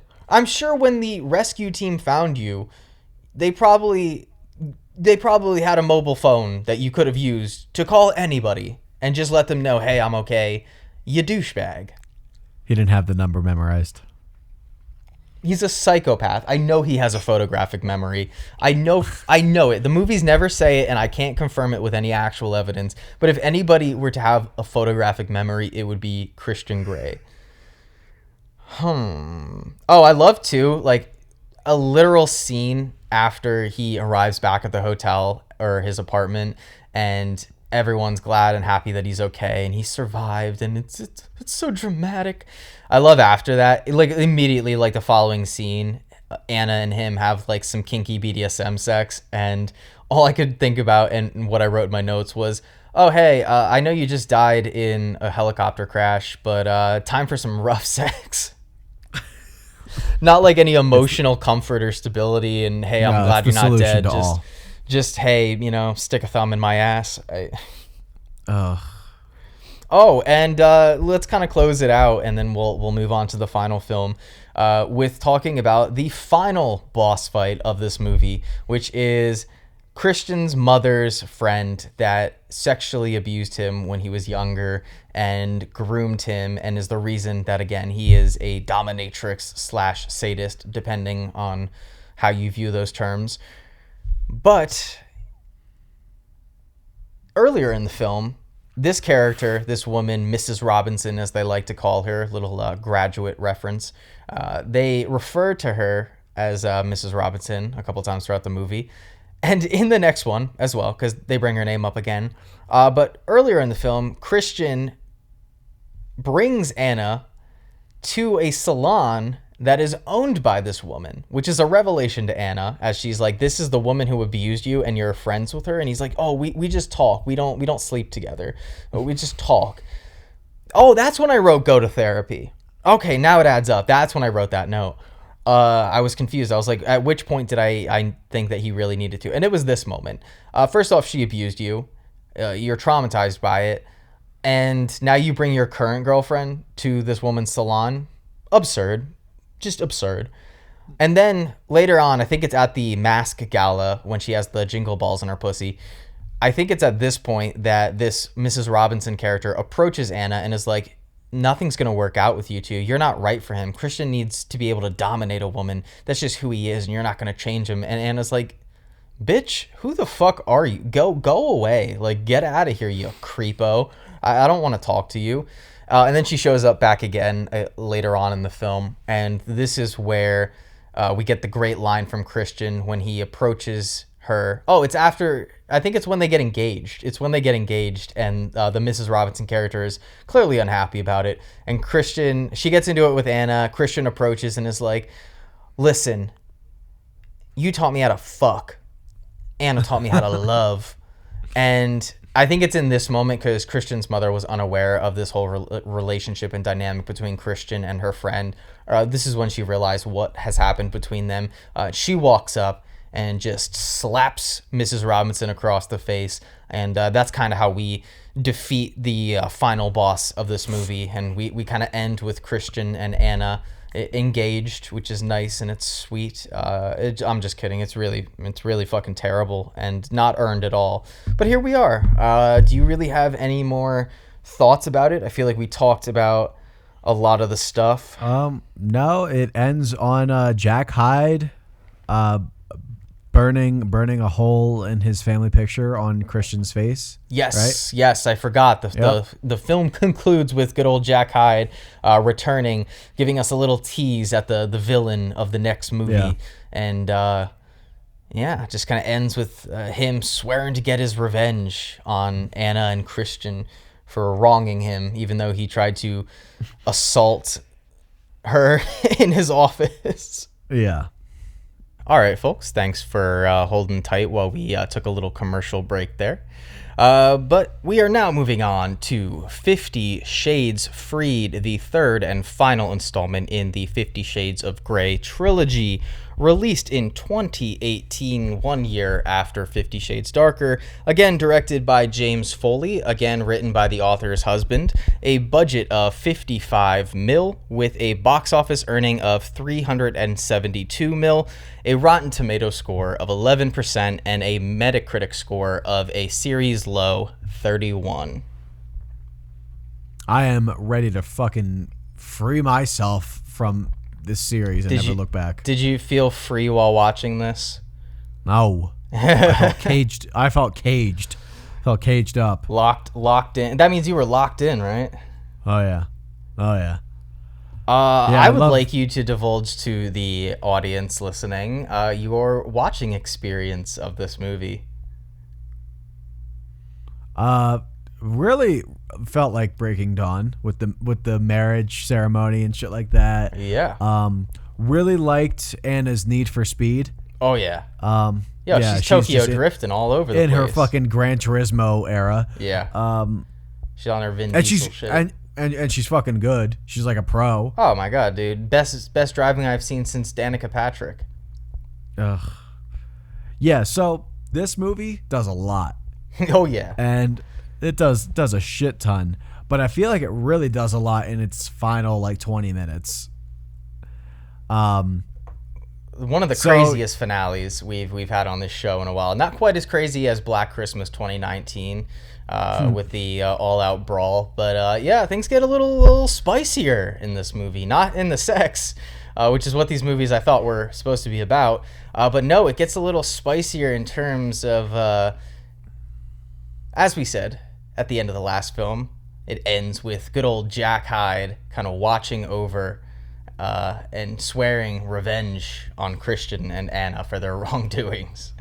And this movie, as I kind of briefly mentioned earlier, decides to give Jack Hyde a villain origin story, as you find out in this movie that he's got a little bit of a checkered past with women, and also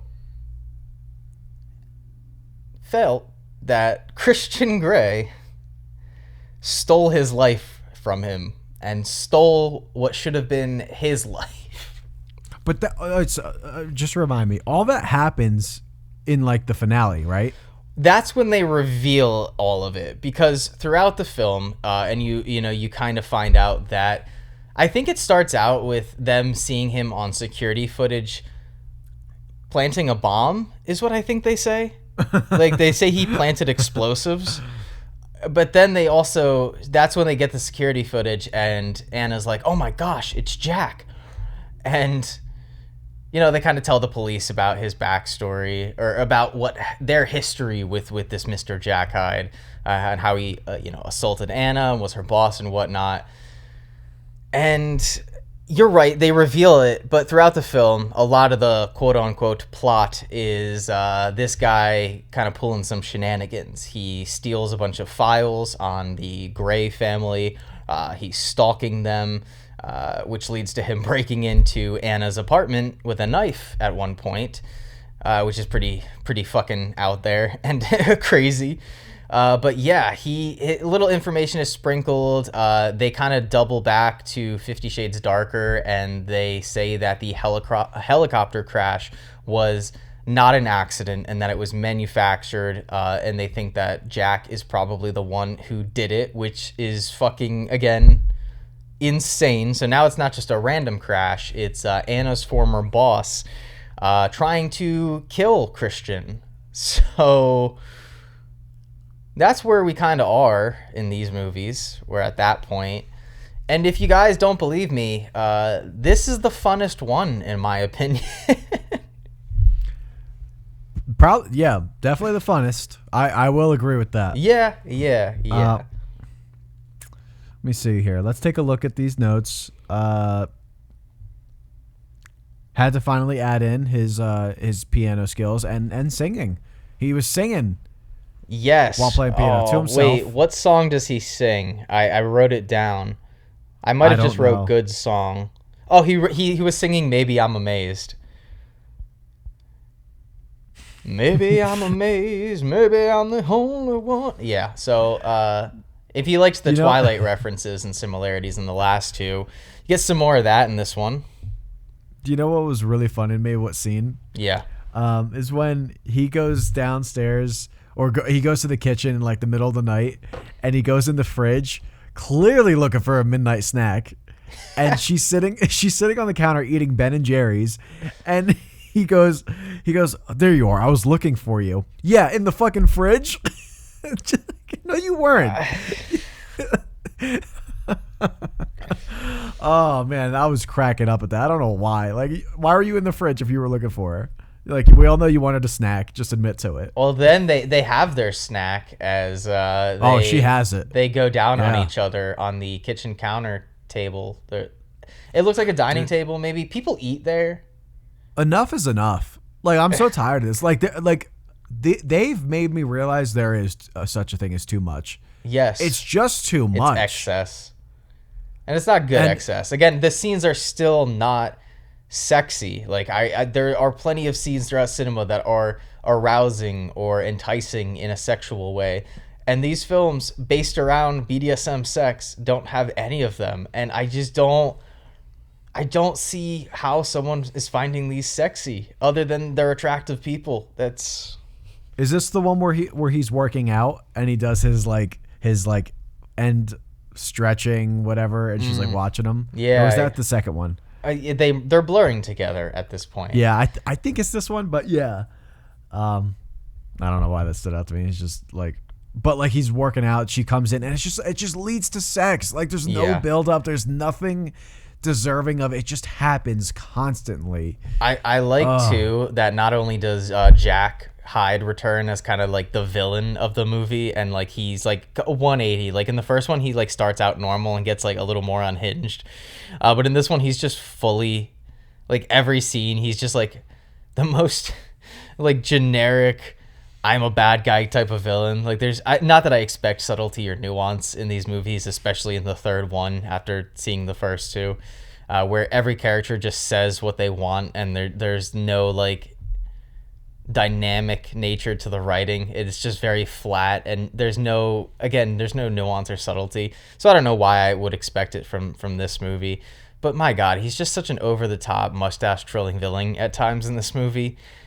And I was looking at my notes. Oh, what I love too about this is this film decides to add in a little bit of a B plot with, we sort of briefly mentioned Anastasia, her friend, the one who kind of kicked off this whole fucking ordeal because she was sick and asked Anna to go to Christian Grey and interview him for her article that she needed.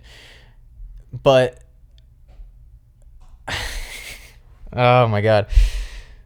So one of the B plots is that they bring back this friend again, and she has dinner with Anna, and they're talking about Anna being engaged to Christian, or no, she's married at this point. I do want to give this movie a little credit because we mentioned how Breaking Dawn Part 1, the first hour, is entirely too long and it's like dragged out, and they drag out the wedding. They get this wedding over with in like 3 to 4 minutes. It's very snappy. It's very quick. It's they get in, they get out, and I appreciate that a little bit for respecting my time. I'm not giving it a lot of credit, but I'm giving it a very small morsel of credit. So she's already engaged, and Christian is out of town, and you know how controlling he is, but she decides to, instead of go straight from work, and this is meanwhile, they know that Jack is out there and like stalking them and is a dangerous person, but Anna doesn't care. She decides to go get drinks with the blonde friend whose name I don't remember, but it's because she's in like 8 scenes total throughout 3 movies. But this is the one that's dating Christian's brother, Elliot, and she has suspicions that he's been acting weird and that he might be cheating on her. And so Christian gets mad at this because Anna gets a little too drunk. She gets a little too tipsy-topsy-turvy. And this bothers Christian because he doesn't like when she's drinking. He's already worried about her because Jack Hyde is out there. And so this causes a little bit of an issue, and she kind of makes a fair point. She's like, listen, like, I get it, like, you're controlling and shit, but I want to see my friends. Like, I deserve to be able to have friends and see them.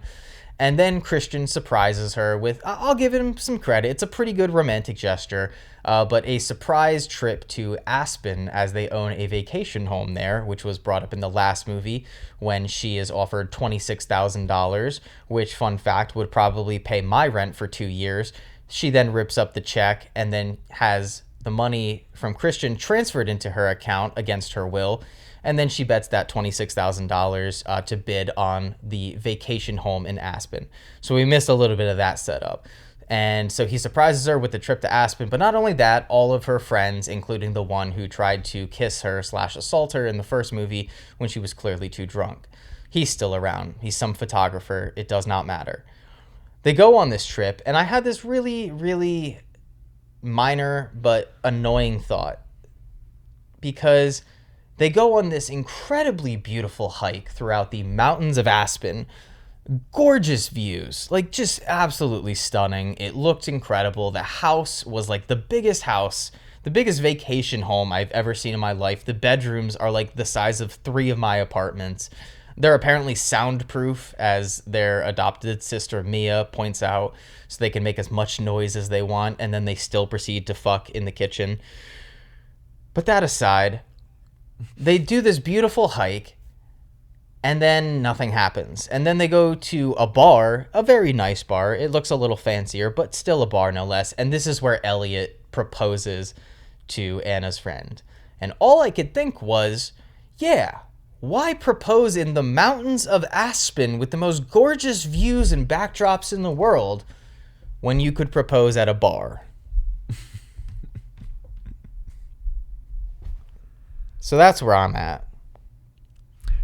It's I learned about a half hour into this episode, really, we can't make sense of a lot of the decisions made. No, we cannot. Not at all. I have a quote here that please read. It's one of my favorites in the movie. One of my favorite line reads, and it's when Christian says, "I had plans for us. I wanted to give you the world, not vomit, diapers, and shit. But his line read is so bad. It is so bad. It took me out so quickly. Oh, Yeah, just wanted to. well, we didn't address what that's in reference to. Oh shit! Yeah, And it's that very shortly after their marriage, very similar to Twilight, Anna gets pregnant because she forgot to take her birth control shot. To which Christian has maybe the worst response and the least comforting response you could possibly imagine.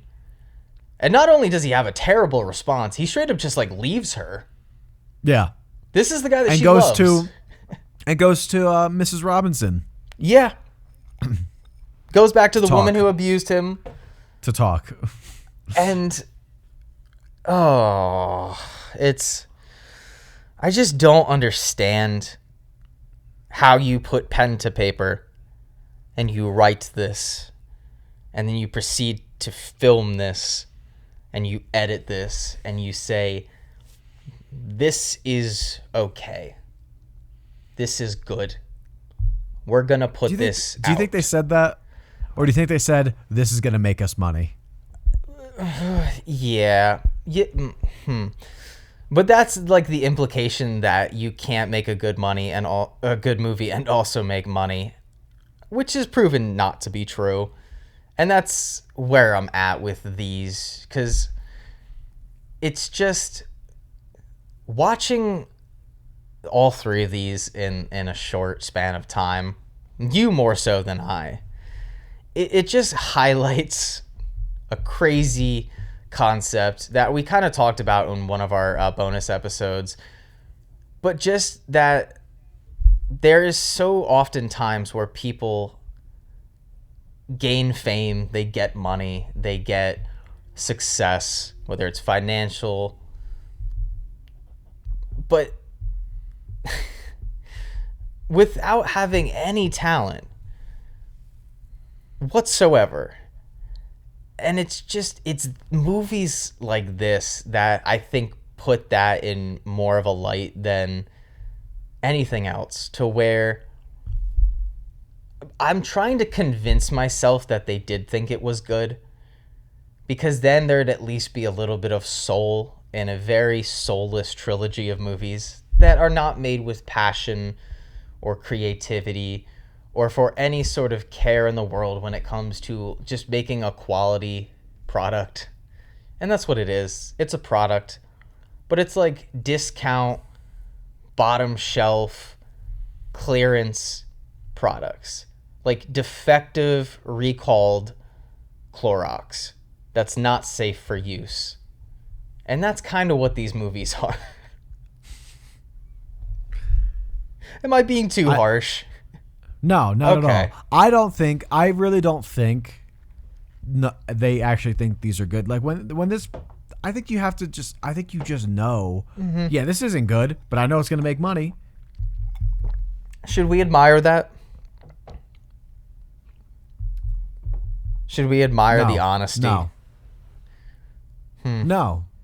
I mean, listen, I'm glad you understand, but if your goal was to just make a piece of shit, then no, I don't admire that. Yeah, and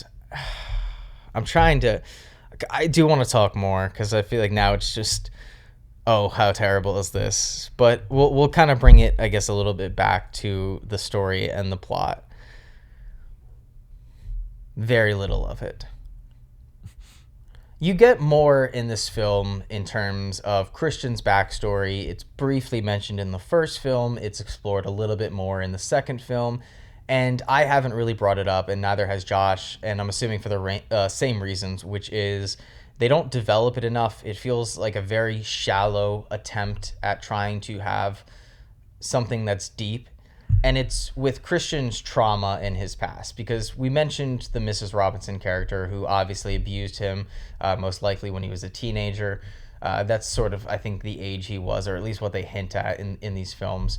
But then you kind of go further back into his history. We know that he was adopted by the Greys, and I'm not sure if his brothers and sisters are also adopted or if they're just the actual children of his parents that adopted him. But you find out that his mother was, I think, a prostitute and also had a crack addiction, which she overdosed from and died.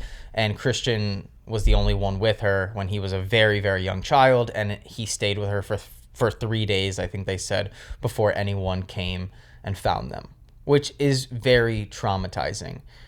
And I could see that being a traumatizing thing. And in a better film with better writing, better direction, and just all around better filmmaking with, again, more nuance and subtlety, you can make great films about the trauma that it would cause a person to suffer from. And you could understand on a very surface level where a character like Christian Grey could come from and why they are the way they are. But because these films are more concerned with just the cheapest of thrills, whether it's the stupid little boss fights in the first film and just shoving in, quote unquote, these attempts at trying to make a thrilling movie, it's an erotic thriller now, those shitty attempts just over encompass any sort of drama that these films try to loosely bake into the story, to where I don't care, not in an inhumane, non-empathetic way. Like, obviously I can empathize with anybody who's gone through a traumatic event of that sort of kind of magnitude.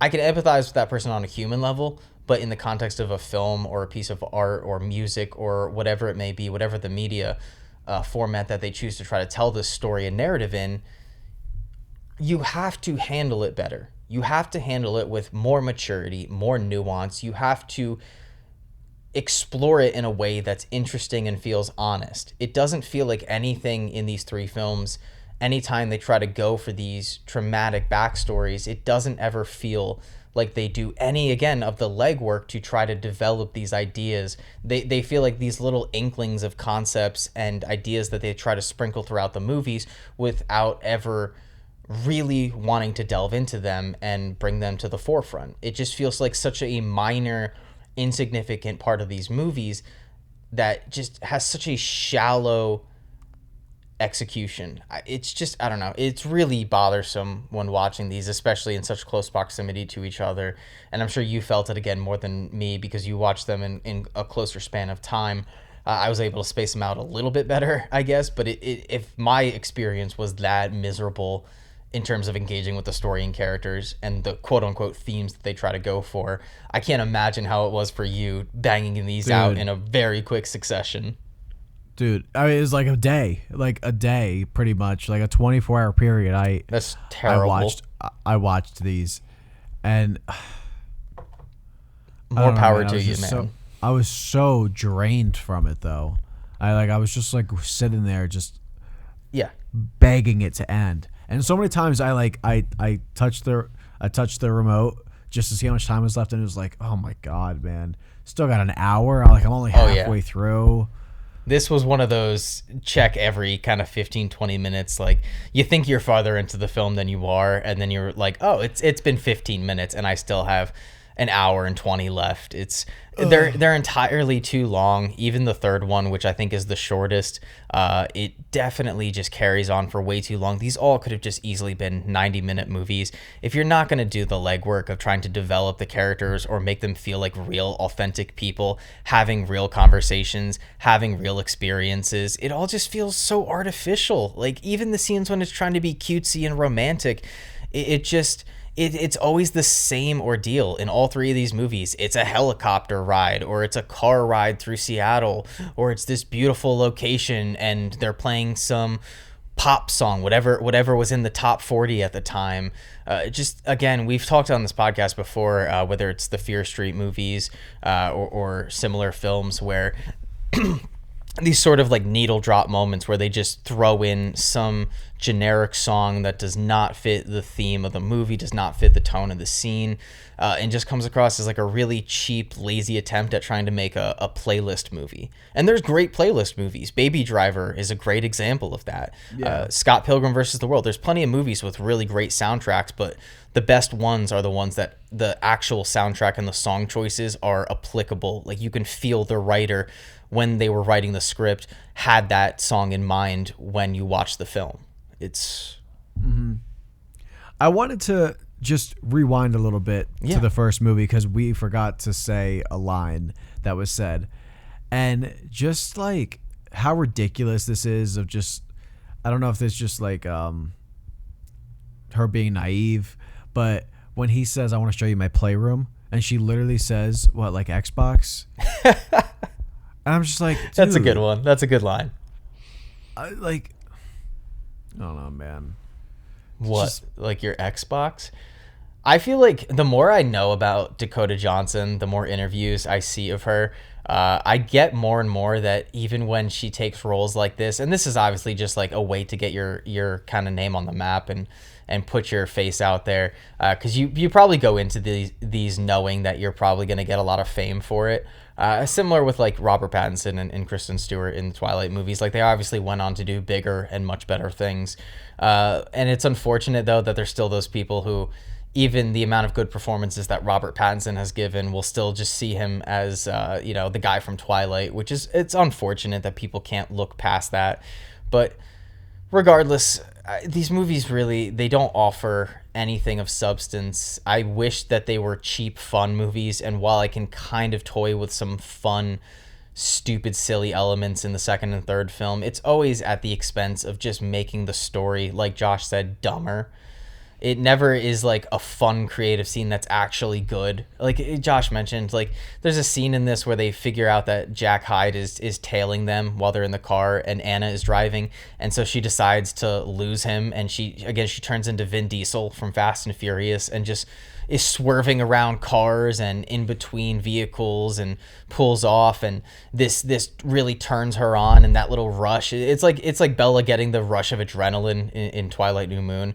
This turns Dakota Johnson on, and she decides to have sex with Christian in the parking lot in the car.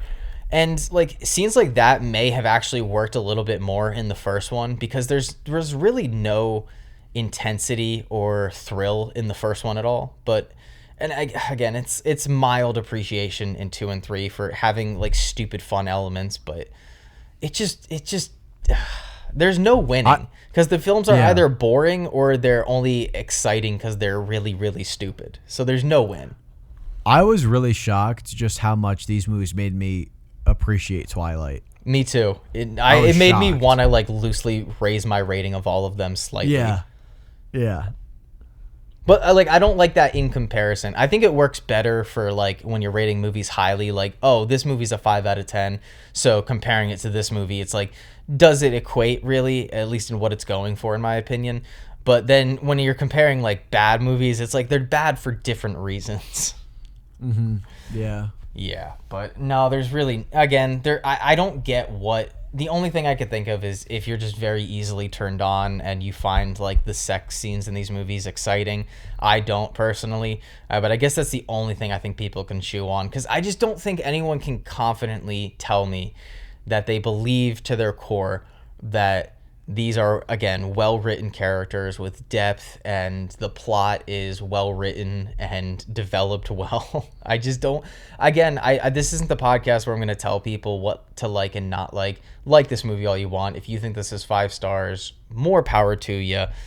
And let us know in the comments down below why. Like, I want, if you genuinely love these movies, I don't want, oh, I love the plot, or oh, Christian's hot, or oh, Dakota Johnson is sexy. I want good explanations why you think these movies are not fun, because I can maybe see your argument for fun. They're not fun to me, and I don't think Josh had fun. But if you think these are not fun, but good movies, I'd love to hear that argument in the comment section down below. And again, you can leave comments on Spotify now, so let us know there. But I don't think I didn't want to get too hard on these movies, but it was really overall a really taxing experience. Do you think you have much more to talk about with 50 Shades Free? Not. Oh wait, at do you all. want to just before we get out of talking about these movies and we'll get on to ratings and what we're going to be talking about next episode. We'll wrap it up soon, but I did want to talk about, we kind of said how the last 20 minutes are absolutely batshit crazy because you find out what happens is Jack Hyde has been manipulating this woman who works at the publication place, an ex-girlfriend of his who had sex with him, and he filmed it and threatened to release it. So he blackmailed her, but she infiltrated the work environment and tried to get close to Anastasia. And this is probably how he got a lot of information on them and their whereabouts and whatnot. But he has been manipulating her throughout the entire movie, and they kidnap Christian's sister Mia and hold her hostage and tell them that, and they tell Anna that if she does not bring $5 million to them, that they're going to hurt her. So she gets the money. Christian kind of quickly figures out that something is going on. So good detective skills there. I don't know. Maybe he can be the next Batman. I don't know. That'd be a fun little trend. But no. So Christian finds out they're tailing them. They're tracking her phone. Anna pulls a little double. She has somebody else's phone and they think it's her, so they get rid of that. But she still has her, so they're able to track her. And she gets to the scene of the crime, and they have Mia tied up, and Jack has a gun, and he smacks Anna around a little bit, like, and kicks her a little bit while she's on the ground, kind of beats her up a little bit. And then Anna reveals that she has a gun. The gun that the stalker girl from the second one brought to their apartment to kill Anna with, and Christian kept it. But then Anna found it, and she stole it, and she has it now. So she reveals the gun, and she shoots Jack Hyde, but it goes through him, and it hits the girl that he's been manipulating throughout the entire movie and helped him and was his accomplice. And all is well. Christian arrives, the police arrive. Jack Hyde is, I think, arrested for the second time because somehow he got out on bail, even though he broke into their apartment and pulled a knife to Anna's throat. But somehow he was able to post bail because he has a clean history. Yeah. I like how Anna, it only took Anna one shot from a distance to like just get him in the leg. She's a bullseye, man. She's a bullseye. Yeah, for real. Yeah. We didn't talk about this. The Twilight little montage thing at the end too. Yes. Yeah. Do you want to discuss it, or did you want me to talk about it? What you thinking? Oh, I mean, well, it's. I just want to let everyone know it's pretty simple. She's just like, she sees Christian playing the piano, and it just causes her to reflect upon their relationship, and it literally takes you the way Twilight took you through all the good and sexy parts of their relationship that made them who they are. Love me like you do. Yep, Love me like you do. Awful.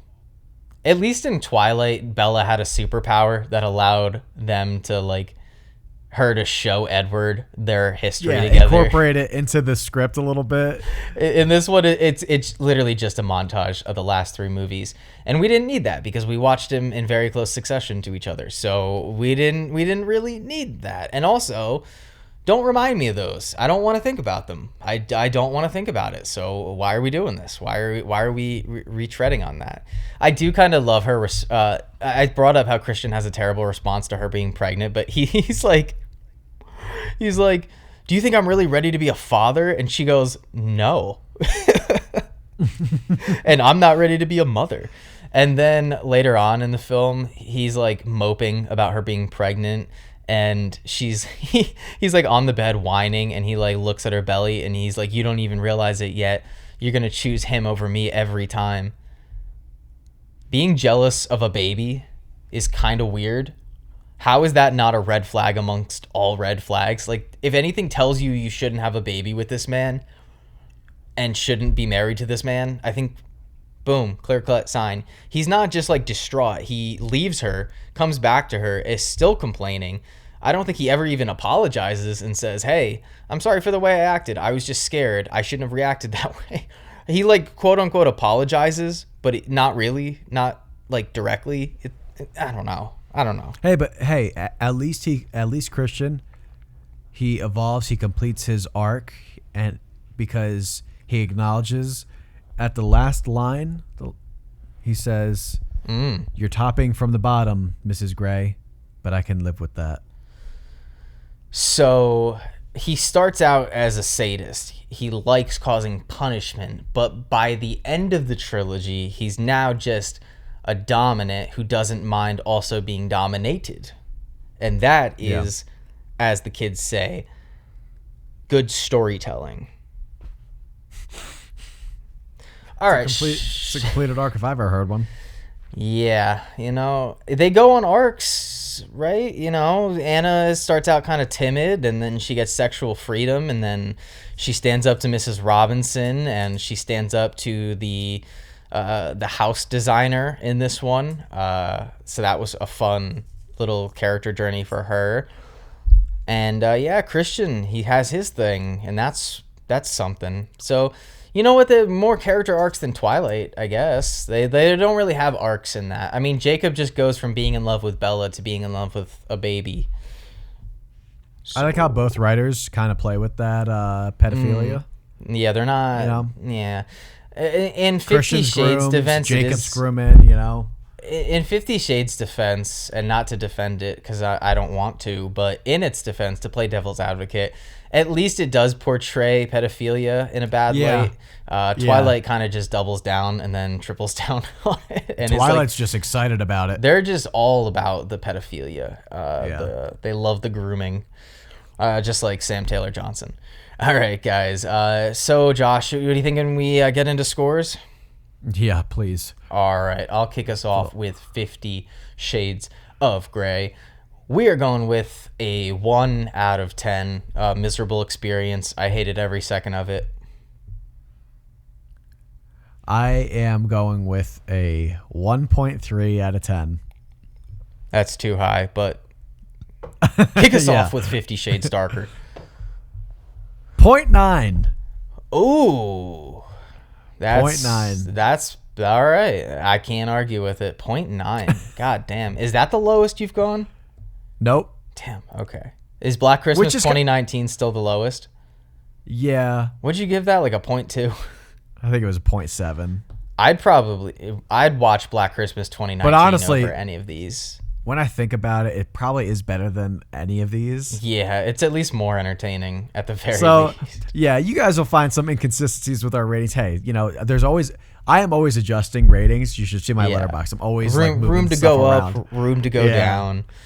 But what are you giving 50 Shades? Oh, you already gave it. What am I talking about? It's my turn. For 50 Shades Darker, it is also getting a 1 out of 10. Okay. Because while it is slightly, I guess, more entertaining than the first one in the smallest of ways, it might be dumber. Like Josh said, the first one is safer, which makes it more boring. But yeah, 1 out of 10. It's yeah. And I guess it's back to me, right? Yep. 50 Shades Freed gets a 1.2 out of 10 because I think, as me and Josh both said, gun to our head, if we had to watch any one, we'd probably put on the third one. It has more entertainment than the first one. Again, very, very slightly. I find Christian to be a little bit more likable in the third one. Still not likable at all, but he acts less robotic, I think, in the third one. Slightly. And again, it's we get a little villain origin story, so that's something. A little Fast and Furious scene. It's got a little bit of fun, but not in a good way. It's still bad. 1.2 out of 10. I have the same exact rating, 1.2 out of 10. Yeah. It is 0.1 lower than the first one. Just keeps hitting me with shit after shit. You'll change shit your rating. after shit after shit. I don't care if it's more entertaining. They were all boring as shit. I hated them. I hated them all so much. So I don't know. This one just It's just had they're all like almost equally bad. So, it's not like what does one do better than the other, really. Nothing. It's again, it's like Twilight. It's like where one does better than the other, it does worse in other things. Yeah, it was a miserable experience, but I'm glad I watched them. I'm glad I got that series out of the way. I don't have to ever look at it again. Yeah, that's all I have. Yeah, sorry guys, I got distracted. I realized I started an injured kicker in fantasy football, and that game already started, so I'm getting 0 points for my kicker. Yeah, I was very uninvested in these movies. Before we get out of here, because I don't think we're in any rush, but we are going to wrap it up. I just thought it would be fun, sort of a little returning segment that we haven't done in a while. I haven't done it in a while. We kind of started out doing it, and it is to go on Letterboxd and just read a couple of really high 5-star reviews for some of these movies. I think that would be fun, and I'm going to try to sort out the ones that are a little not serious. Actually, I'll read a couple of the dumb ones. 5 stars, so hot that I melted. 5 stars, sex, yes, please. 5 stars, one of my favorite movies. Wow. 5 stars, I can't lie, I love this film. Like, it is undeniably not good, but I don't care. This is my ultimate guilty pleasure. All right, at least they're acknowledging it. Yeah. Oh, here's a fun one you'll agree with. Sorry, everyone, I love them. They have so much chemistry. Argue with the wall and live a little.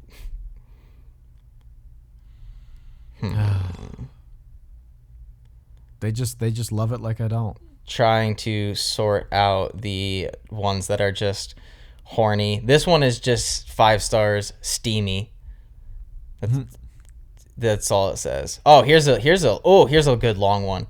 This movie is so provocative and tempting, exploration of power, desire, and vulnerability. This movie weaved a story in my face that sizzles with tension and sensuality. The chemistry between the enigmatic Christian Grey and the innocent Anastasia Steele is electric, as their journey dives into forbidden pleasures and the hard temptation of trust and control the whole time. ... Though it's through its steamy acts and unflinching portrayal of erotic exploration in most scenes just randomly ... wow ... This awakened my imagination. I dream and desire all this movie contains ... Yeah, and how about 100 adjectives later? Well, here's a shorter one. 5 stars, best movie of the century. Nice. I'm only going to read some for the first one, because I feel like they're going to be similar ones for 2 and 3. Yeah. Love the plot, the actors, the songs, the places, the everything. I wish I could give 10 stars for this. Let's go. Ultra violence, baby. Whip, whip. Oh, this one is just a quote from the movie that we forgot. Laters, baby. Oh, how could we forget Laters, baby? 5 stars. Sex, sex, sex. 5 stars, best movie of all time, and don't even get me started on the soundtrack. All right, that's enough. Wait, hold on. I want one more genuine one, and then we'll get into it. I want one that's like really serious, like a Ross review, but for 50 Shades of Grey.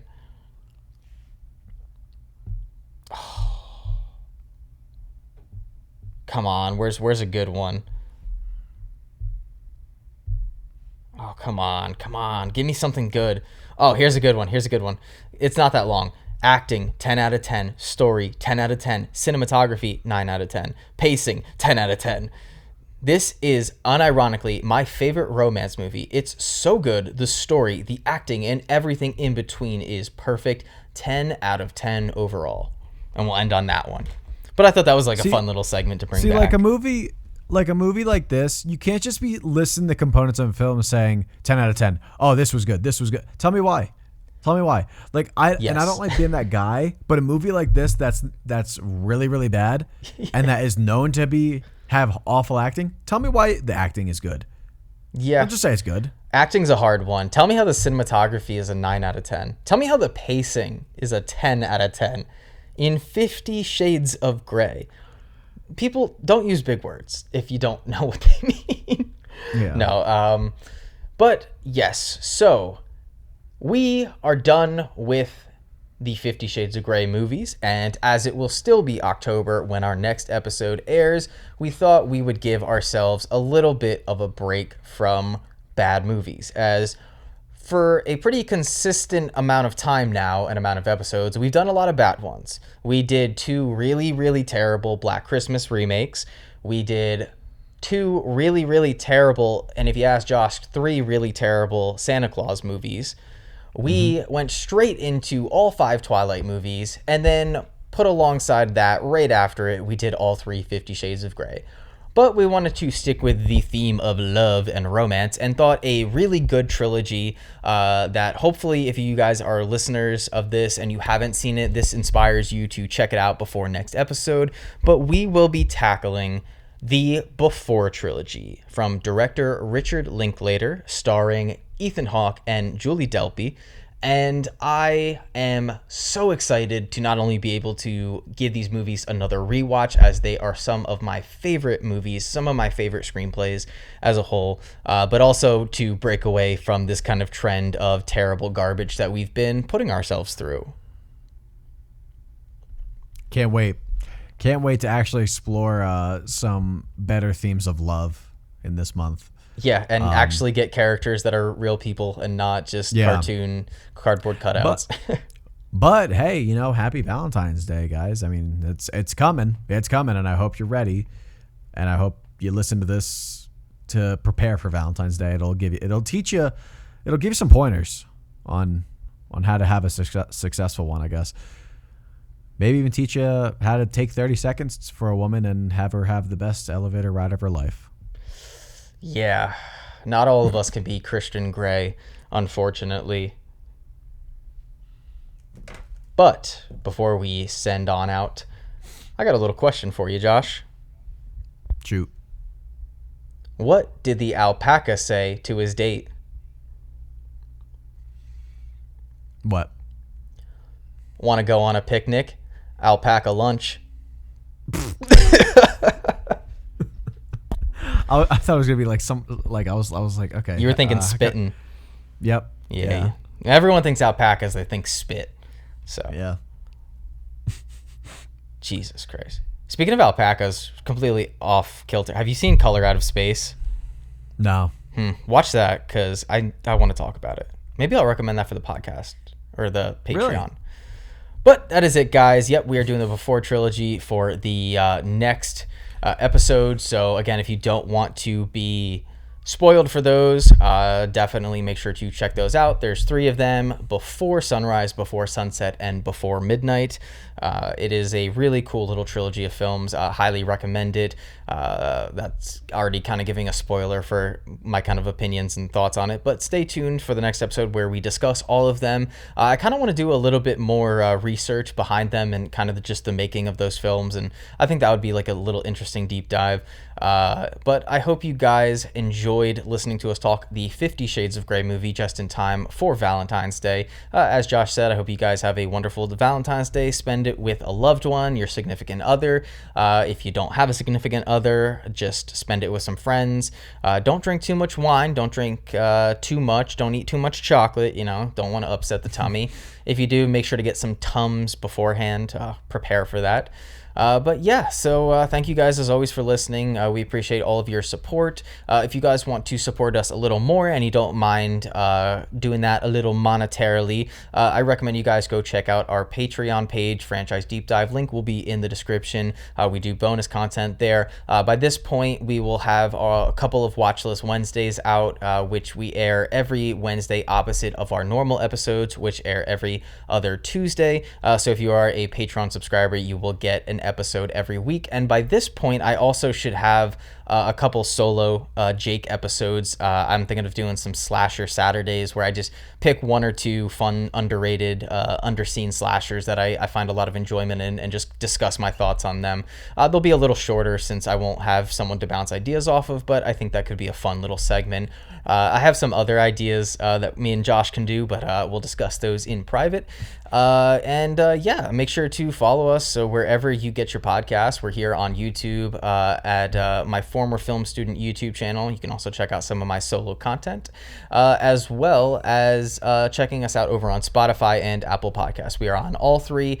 Make sure to subscribe. Also follow us. But that really kind of caps things off for myself.